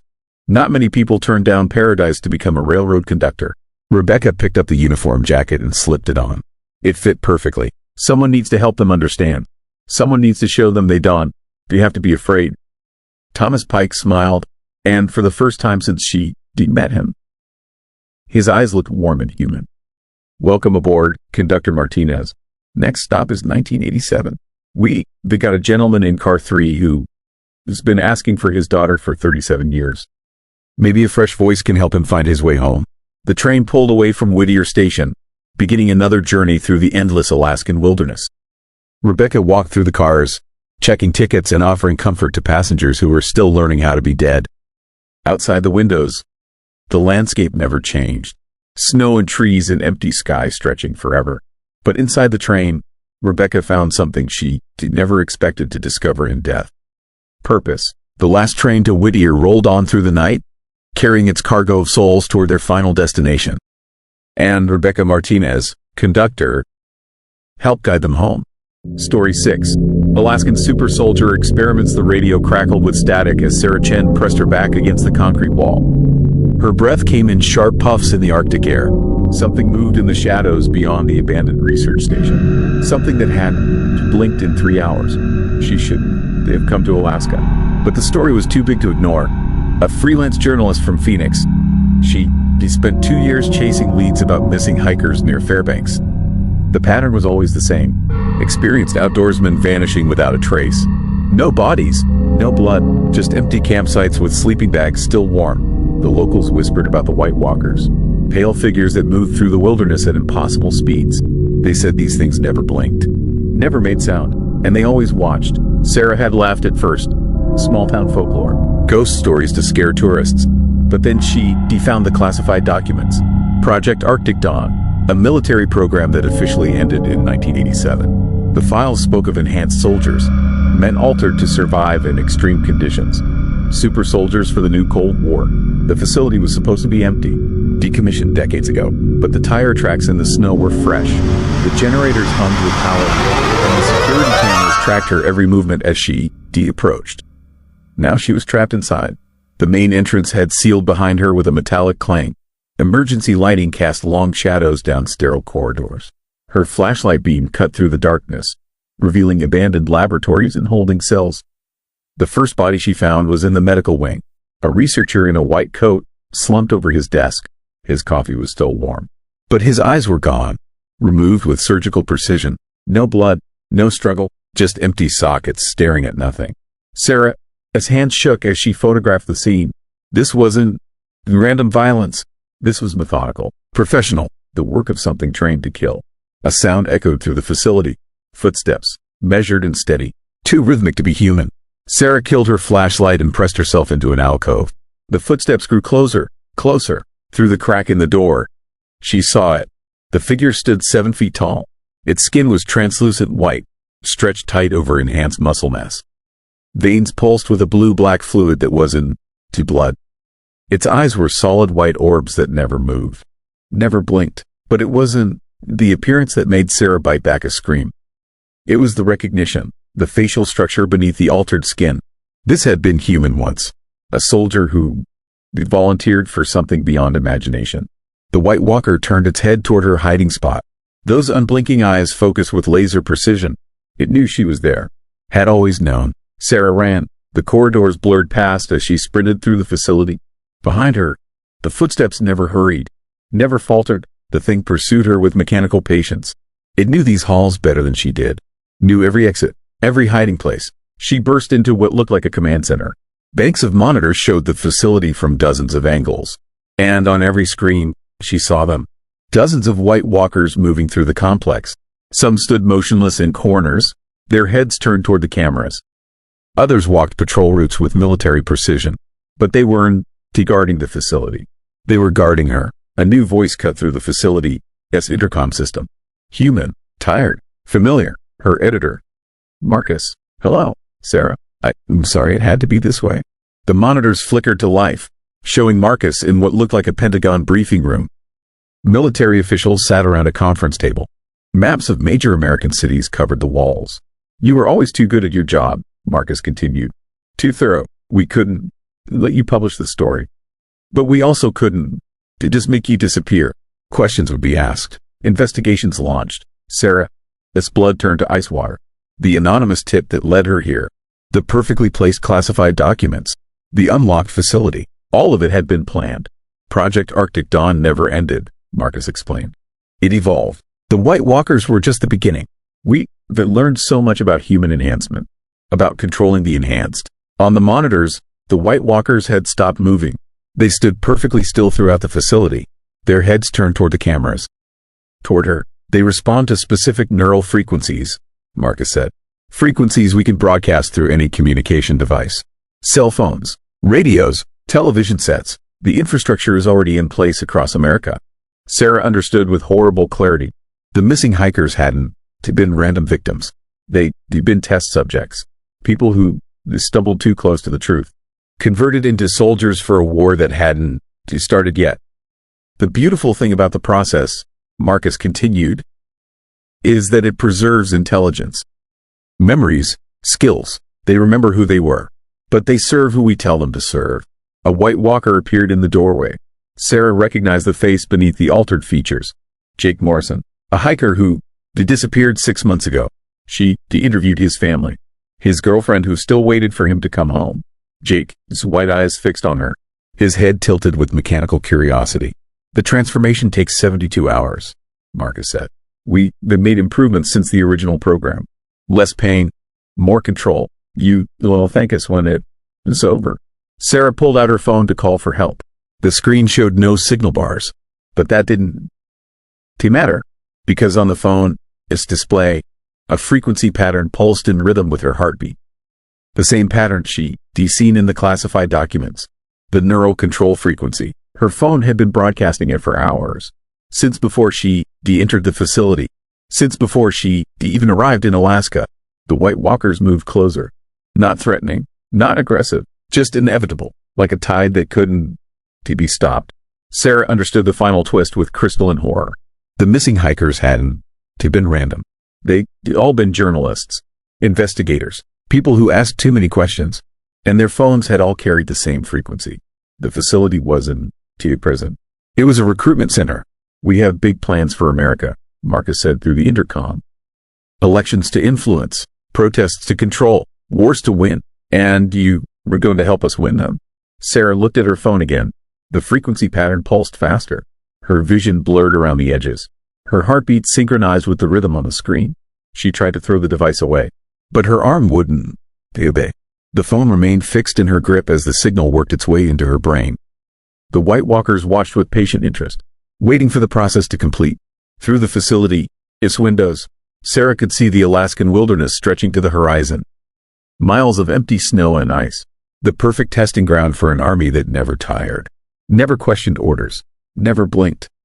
But Alaska had been just the beginning. Her phone buzzed with an incoming message. A list of addresses across America. Journalists in New York, investigators in Chicago, whistleblowers in Los Angeles, all with phone numbers that would soon carry the frequency. Sarah's vision cleared. Her heartbeat steadied. The transformation wasn't complete yet, but she could feel it working, could feel her thoughts reorganizing themselves, her priorities shifting. She walked to the command center, communication array. Her fingers moved across the controls with knowledge she didn't remember learning. Satellite links connected to cell towers across the continental United States. The frequency would spread through the network like a virus. Every phone call, every text message, every social media notification would carry the signal. Marcus appeared on the main monitor again, but this time he looked concerned. Sarah, the process shouldn't be complete yet. You shouldn't have motor control. She turned to face the camera. Her reflection showed the same features she always had. No pale skin, no white eyes, still human in appearance. But inside, something fundamental had changed. Who says I am following your process? She asked. The White Walkers in the facility turned toward her with sudden interest. Their heads tilted in unison, as if listening to a frequency only they could hear. That is impossible, Marcus whispered. The neural modification is precisely calibrated. There can be variables. Sarah smiled. The expression felt foreign on her face. You assumed I was just another test subject, another mind to control, but you never asked what I might be controlling in return. Through the facility's cameras, she watched the White Walkers begin to move. But not toward her, toward the facility's communication array. Their enhanced muscles tore through reinforced doors. Their surgical precision dismantled the equipment piece by piece. What are you doing? Marcus demanded. Something you never considered, Sarah replied. What happens when your perfect soldiers meet someone who has been carrying a different frequency all along? Her phone showed a new pattern now. Not the Pentagon, its neural control signal. Something older, something that had been dormant in the electromagnetic spectrum for decades. The frequency of the disappeared. Every missing hiker, every vanished journalist, every person who had been taken by the program had left an echo in the radio waves. A ghostly imprint of their final thoughts, their desperate desire to warn the world. And Sarah had been collecting those echoes for 2 years without knowing it. The White Walkers stood motionless again, but their white eyes now showed something that hadn't been there before. Recognition, memory, the faint echo of who they'd been before the transformation. This is impossible, Marcus repeated. You created the perfect soldiers, Sarah said. But you forgot that every perfect system has a flaw. You made them remember everything, including why they became soldiers in the first place. Through the facility, as speakers, she heard a sound that chilled Marcus to the bone. The White Walkers were talking, whispering in voices that hadn't spoken in months, years. They remembered their names, their families, their lives before the ice. And they were angry. Shut it down, Marcus ordered someone off screen. Activate the termination protocol. But the facility's communication array lay in ruins. The White Walkers had destroyed every antenna, every transmitter. The neural control frequency died with the equipment. Sarah walked to the facility's exit. The door opened at her approach. Beyond the threshold, the Alaskan night stretched endlessly in all directions. She could feel them behind her, the White Walkers, no longer following orders from the Pentagon, but not quite free either. They stood at the boundary between control and chaos, between soldier and human. Where will you go? Marcus asked through her phone, this failing speaker. Sarah looked at the device in her hand. The screen showed dozens of missed calls from news outlets across America. Her story about the missing hikers had gone viral while she'd been trapped. Millions of people were asking questions about Project Arctic Dawn. I'm going home, she said, to tell everyone what I found. They'll never believe you. Sarah smiled again, that foreign expression that felt more natural with each passing moment. They have to believe me. They just have to listen. She walked into the wilderness. Behind her, the facility's lights went dark one by one. The White Walkers melted into the shadows like pale ghosts returning to the ice. But they weren't gone. They were waiting, spreading through the Alaska wilderness like a virus that had learned to think, to remember, to choose. And somewhere in the radio static that filled the Arctic night, new voices joined the chorus. The voices of people who would never be found, never be counted, never be forgotten. The frequency of the disappeared had found its perfect host. Sarah Chen walked south toward civilization, toward America, toward millions of phones that would soon carry a very different signal. She'd come to Alaska looking for a story. She'd found something much better. She'd found an army, Story 7. Night the Northern Lights screamed. The screaming started at 11:47 p.m. Dr. Elena Vasquez pressed her headphones tighter against her ears, watching the audio meters spike into the red. Above Barrow, Alaska, the Northern Lights danced in sheets of green fire. But the sounds coming through her equipment made her stomach turn. Human voices, thousands of them, screaming in perfect harmony with the aurora. She shouldn't be here alone. The University of Colorado research team had evacuated 3 days ago when the equipment started picking up the anomalous signals. But Elena couldn't leave. 20 years of studying atmospheric phenomena, and she'd never seen anything like this. The locals called it the symphony. They boarded up their windows and refused to look at the sky after dark. Some had fled south to Anchorage. Others just waited inside their homes, playing loud music to drown out the sounds from above. Elena's laptop screen showed the impossible data. Sound waves emanating from the magnetosphere itself. Frequencies that shouldn't exist in the ionosphere. And underneath it all, the rhythm of human heartbeats synchronized with the aurora's pulse. The screaming stopped. Elena held her breath in the sudden silence. Through the observation station, its windows, the Northern Lights continued their ancient dance. Beautiful, silent, normal. Then her equipment registered something new. Footsteps in the snow outside. Slow and deliberate, coming from the direction of the abandoned distant early warning station. The dew line had been decommissioned in the 1980s. Nobody had worked there in decades. But Elena's thermal cameras showed heat signatures moving through the ruins. Human-shaped figures that walked in perfect formation through the Arctic night. She grabbed her radio and tried calling Fairbanks. Static filled the airwaves, the same static that had been building for weeks across northern Alaska. Communication blackouts that the military blamed on solar activity. But Elena knew better. She'd been tracking the pattern since October. Every night, the static grew stronger. The screaming grew louder, and more people went missing. The official reports called them hunting accidents, lost hikers, equipment failures. But Elena had found the real files buried in old government servers. Project Northern Echo, a military program from the 1960s that studied psychological warfare using electromagnetic frequencies. The files spoke of experiments with the aurora itself, attempts to weaponize the magnetosphere, to broadcast fear directly into enemy minds. The project had been shut down after researchers began reporting hallucinations. Mass hysteria. Entire teams found frozen to death, their faces locked in expressions of absolute terror. But the equipment had never been removed.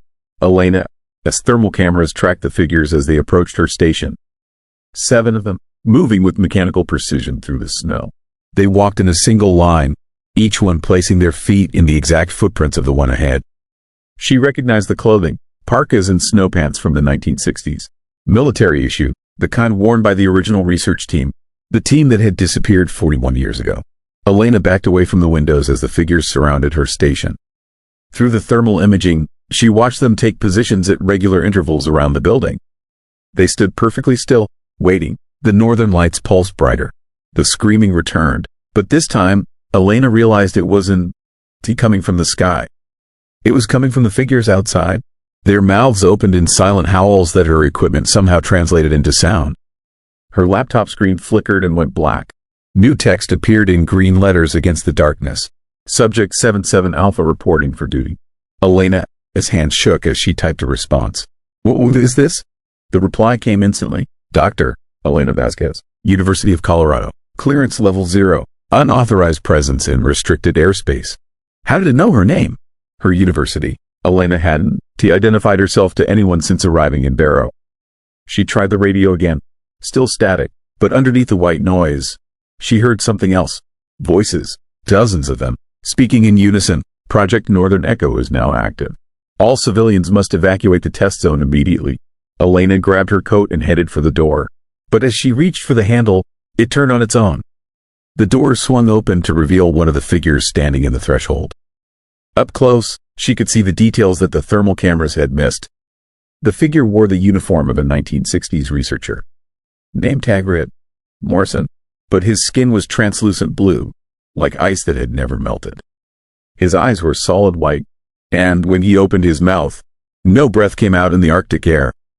Dr. Vasquez, Morrison said in a voice that seemed to come from the aurora itself. You were 41 years late for the briefing. Behind him, the other figures had formed a circle around the station. They stood with military precision, their white eyes fixed on her location. The project was never canceled, Morrison continued.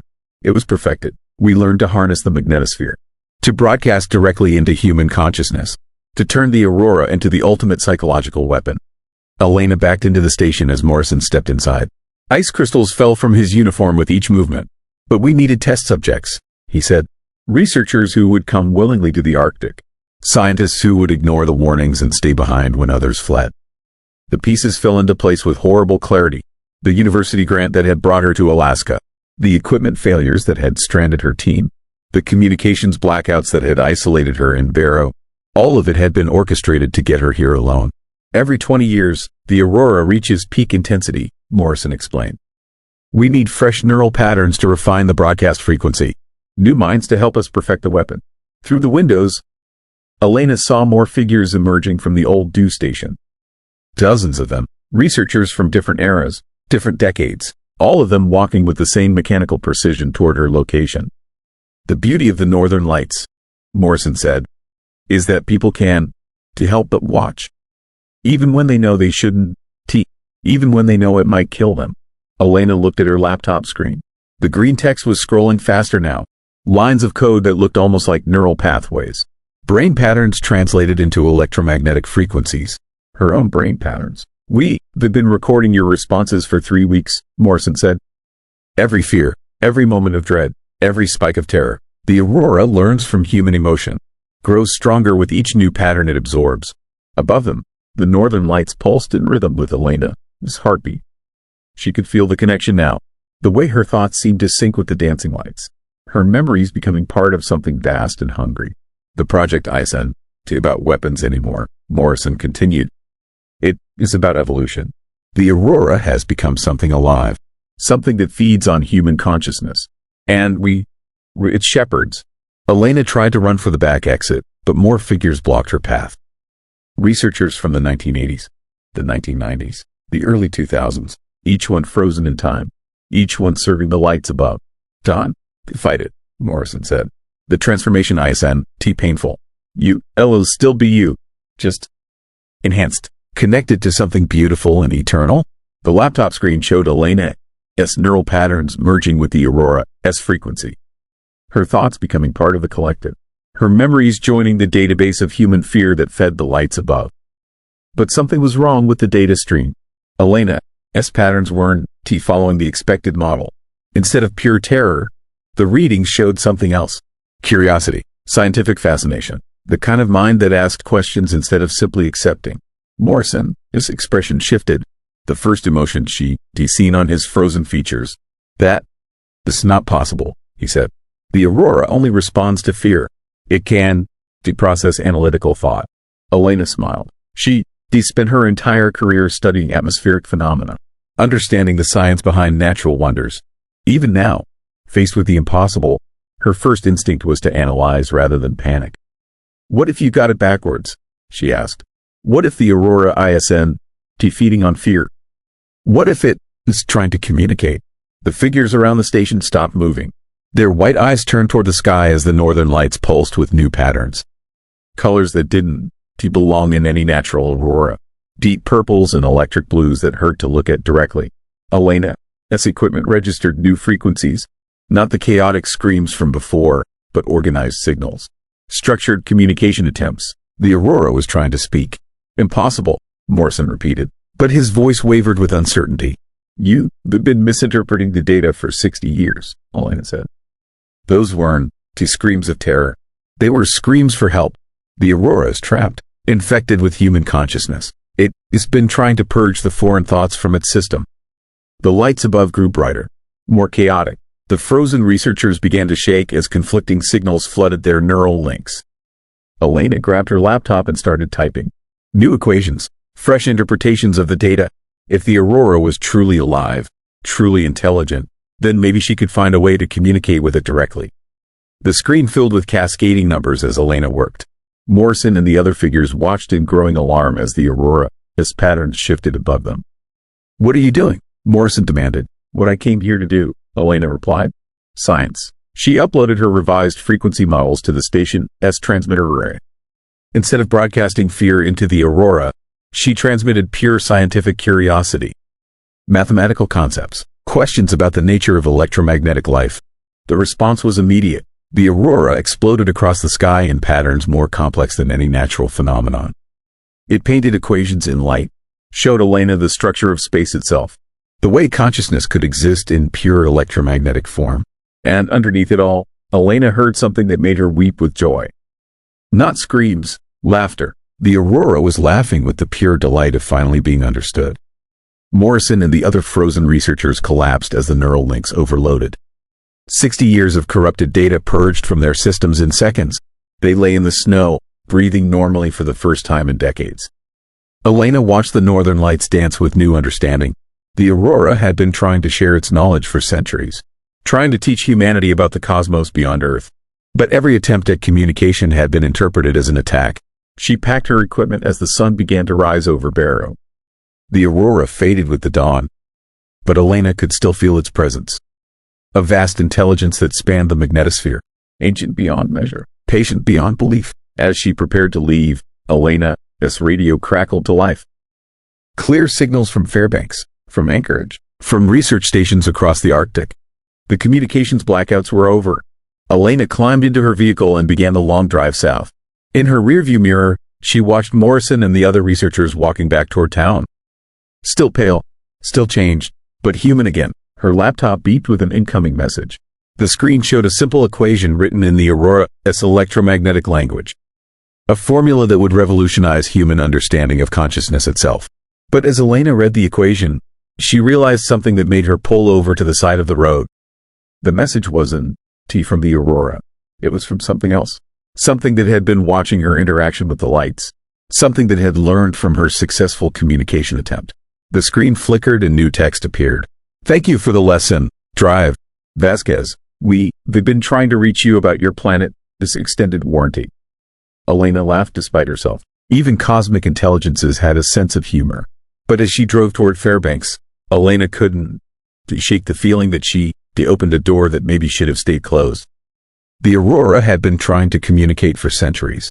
How many other things were out there, watching and waiting for someone to finally understand their language? Above her, the morning sky was clear and blue. But Elena could swear she saw something moving in the clouds. Something that definitely wasn't supposed to be there. She reached for her radio to report the sighting. But before she could speak, her equipment filled with a new sound. Not screaming this time, singing. Story 8. Alaskan doppelganger play. The shotgun blast echoed through the frozen streets of Coldwater, Alaska. Detective Marcus Torres kicked down the door of the general store and found Sarah Miller standing over what looked like her own corpse. The body on the floor wore Sarah's clothes, had Sarah's face, but its skin was already turning black with frostbite. They'll freeze soon too, Sarah said without looking up. Marcus had driven 800 miles from Anchorage to investigate reports of a replacement plague. 7 missing persons in 3 weeks, all found dead in the homes of people who claimed they never left town. People who insisted the bodies weren't really them. Sarah, Marcus called out. I am Detective Torres. You called for help.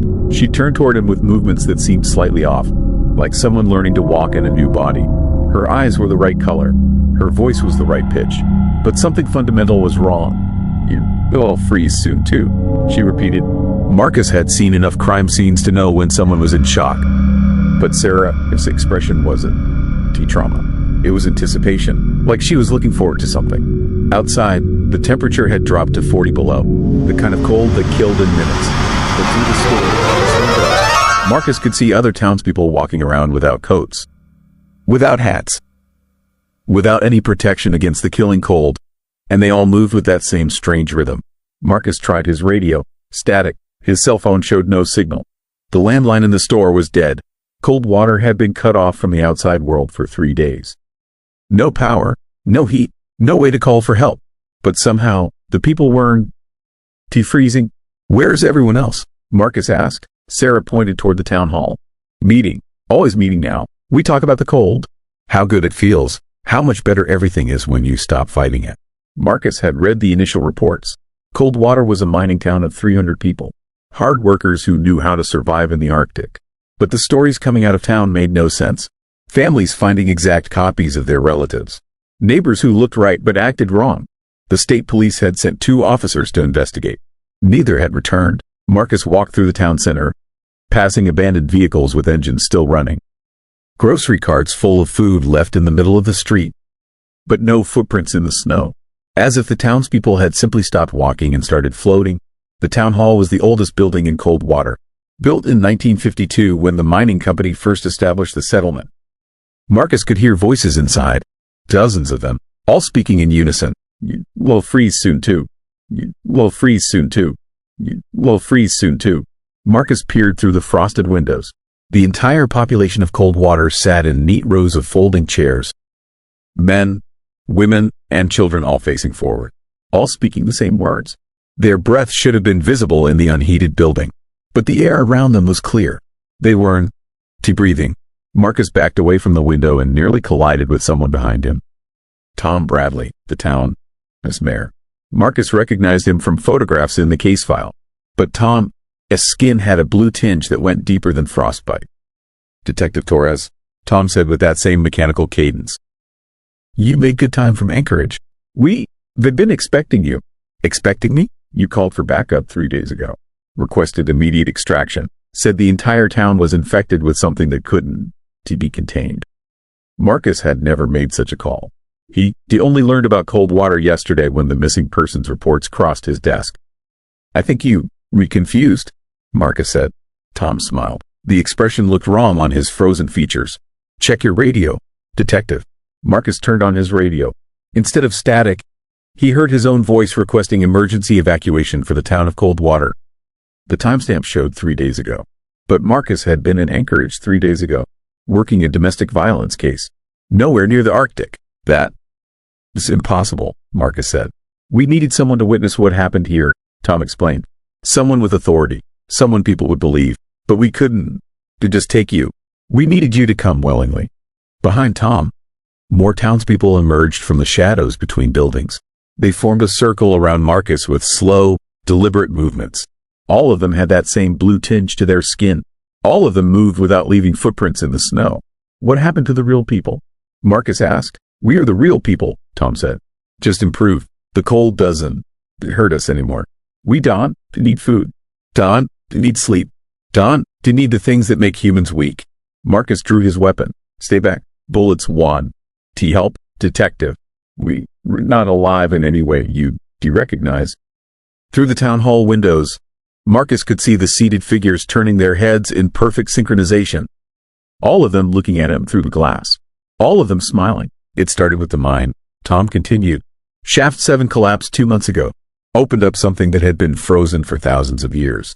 A pocket of gas that changed everything it touched." Marcus remembered reading about the mining accident. 3 workers trapped, all rescued alive. But the mine had been sealed permanently due to structural instability. "The gas doesn't kill," Tom said. "It preserves, makes perfect copies of everything organic. But the copies are better than the originals. Stronger, more resilient, more unified in purpose." "What purpose?" Tom's smile widened. "Spreading. The gas is still down there. Still growing. Still making more of us. But we need help getting it to the outside world.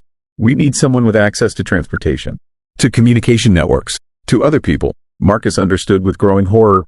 He wasn't here to investigate missing persons.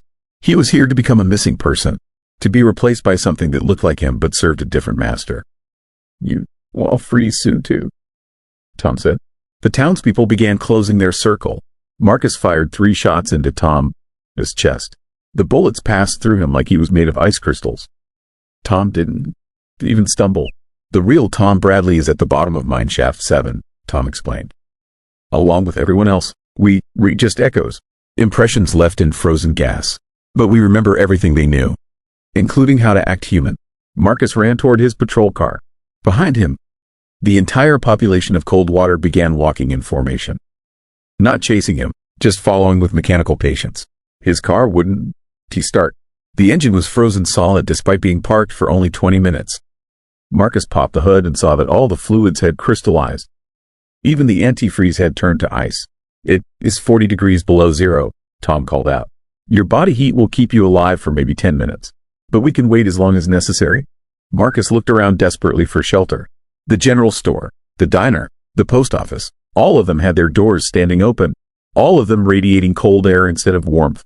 He tried to start a fire with matches from his emergency kit, but the flames turned blue and cold. Instead of providing warmth, they seemed to drain heat from the air around them.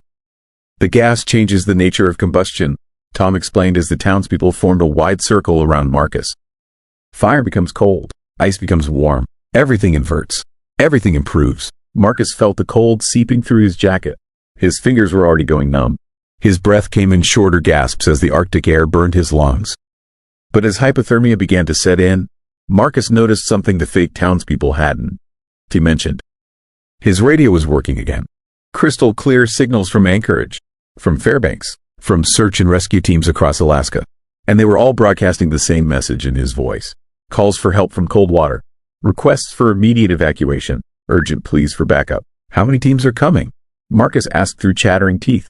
All of them, Tom replied. Every search and rescue unit in Alaska. They think we're trapped here with 300 survivors.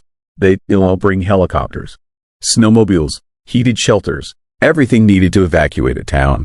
Marcus realized the scope of the plan. The fake townspeople weren't just trying to replace him. They were using him as bait to draw in hundreds of rescue workers. People who would be exposed to whatever was in Mine Shaft 7. People who would become new carriers of the infection. You won. To get away with this? Marcus said, but the words came out slurred as the cold affected his speech. We already have, Tom said. The first helicopter lands in 30 minutes. A medical team from Anchorage. They'll find your body frozen in the street, along with 300 townspeople suffering from exposure. They'll evacuate everyone to hospitals across Alaska. And by tomorrow morning, the infection will have spread to every major city in the state. Marcus tried to fight the growing numbness in his limbs. But the cold was too strong, too invasive. He could feel it spreading through his bloodstream like liquid nitrogen. As his vision blurred, Marcus saw something that gave him hope. His patrol car, his dashboard camera, still recording, still transmitting data back to headquarters via satellite uplink. Everything that had happened in Coldwater was being broadcast live to the state police. The fake townspeople, the impossible cold, the revelation about Mine Shaft 7.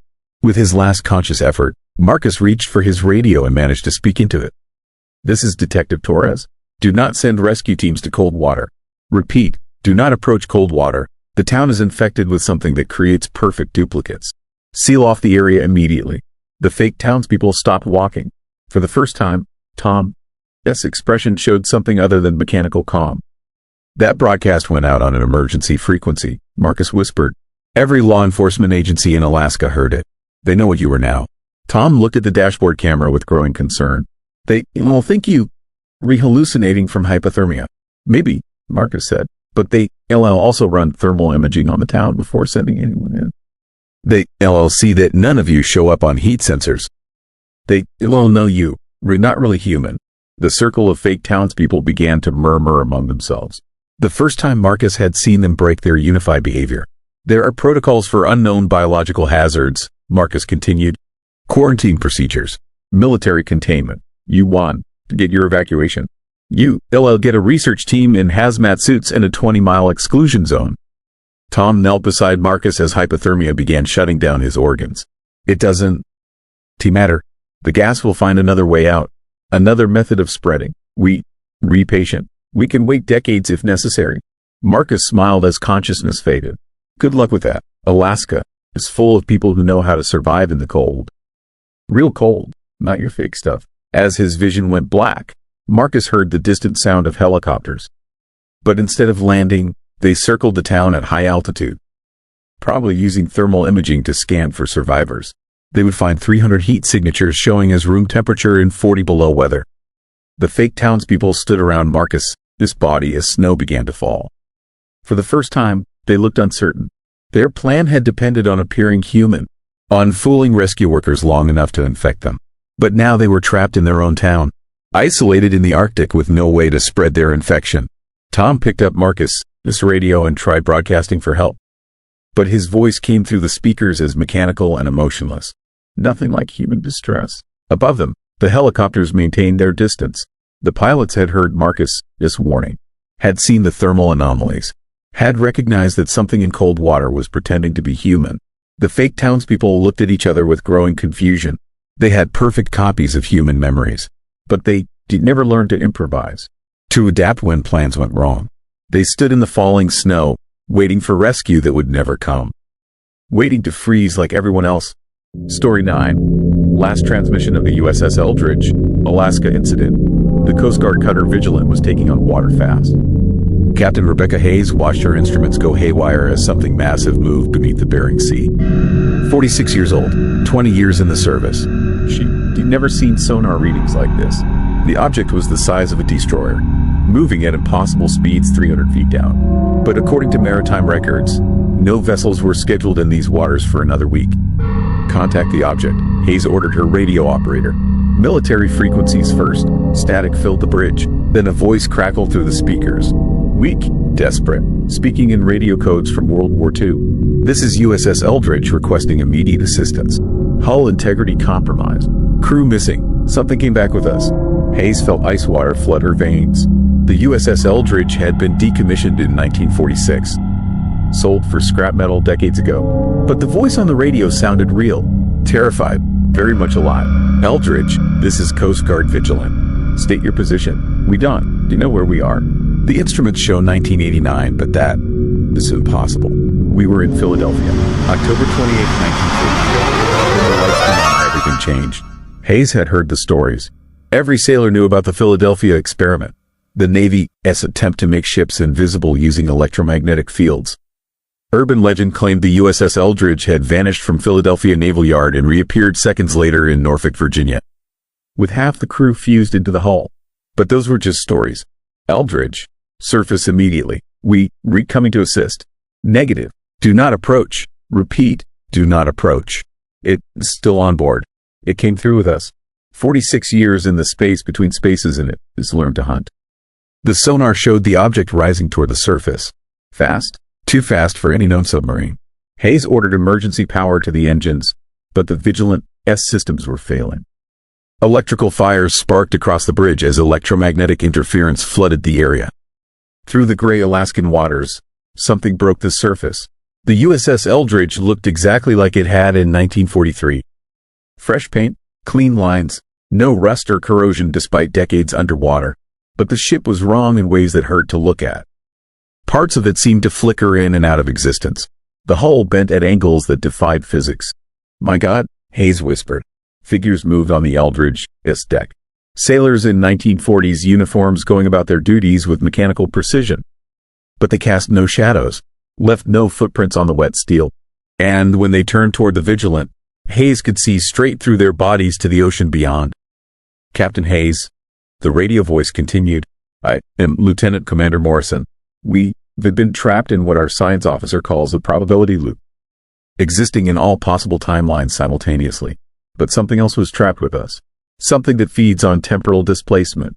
Hayes grabbed her binoculars and focused on the Eldridge's bridge.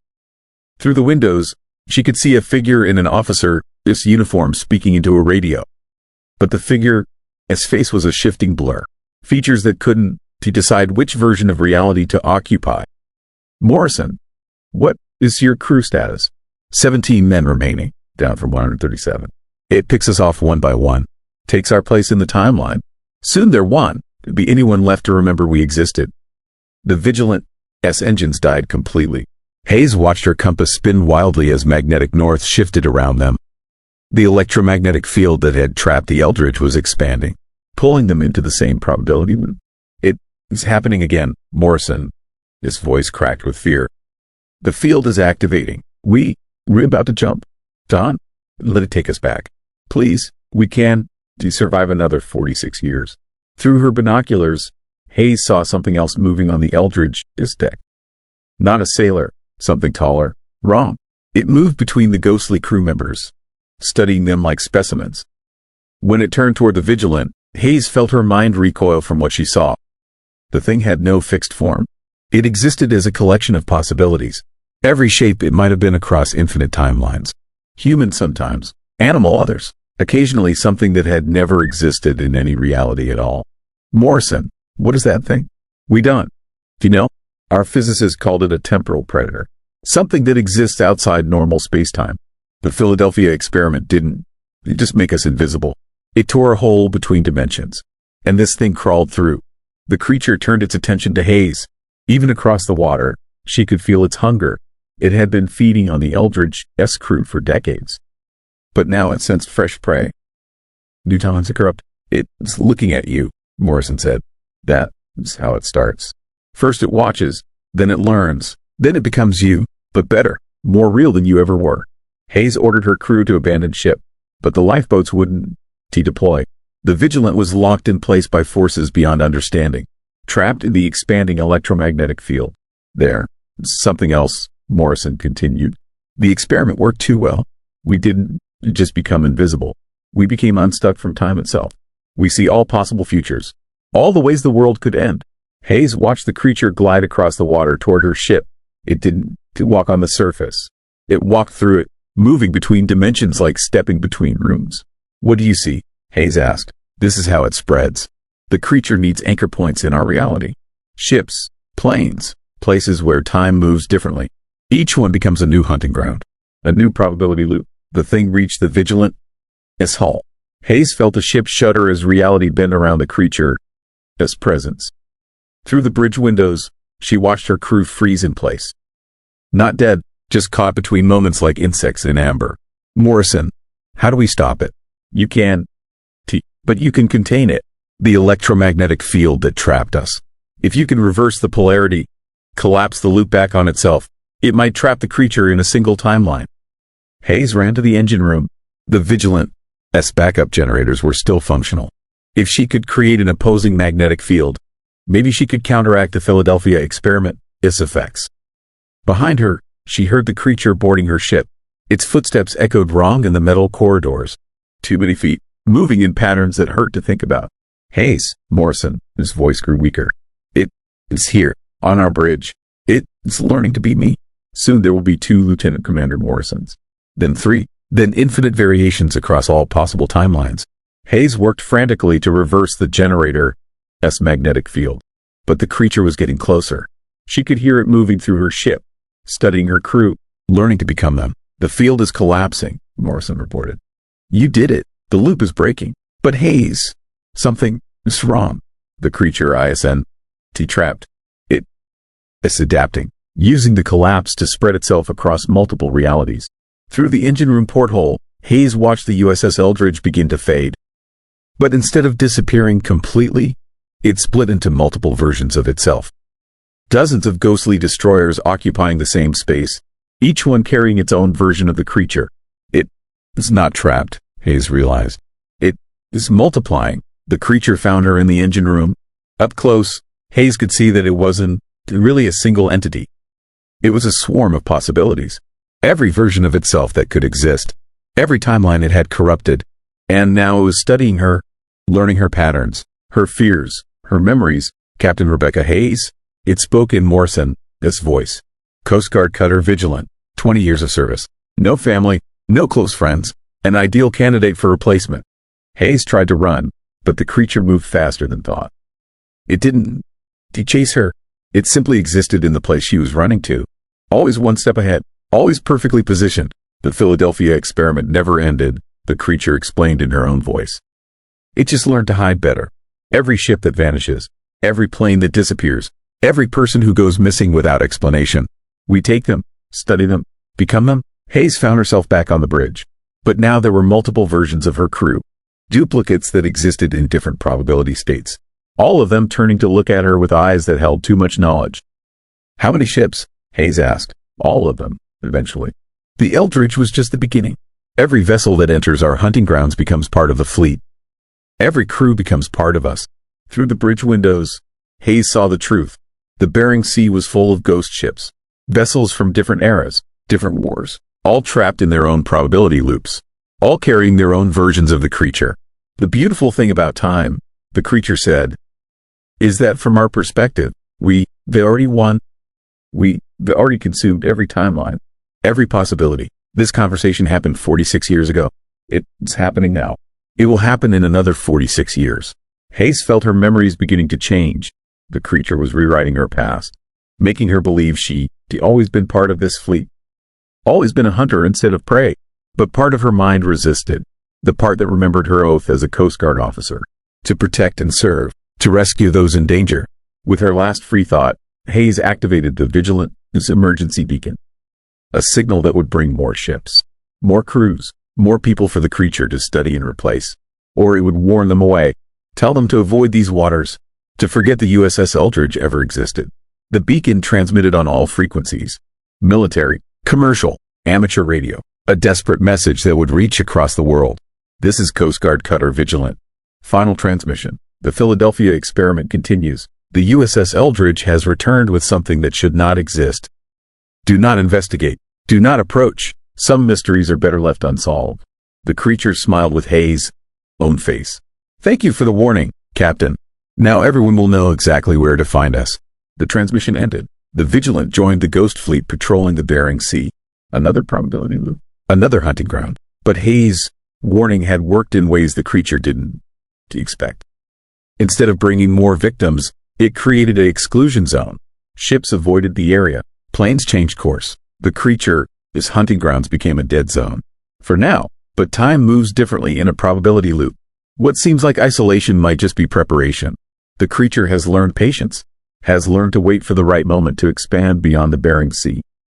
And somewhere in the Ghost Fleet, Captain Hayes continues to broadcast her warning. A message that loops endlessly across all timelines, all possibilities. The USS Eldridge is still out there. Still hunting. Still learning.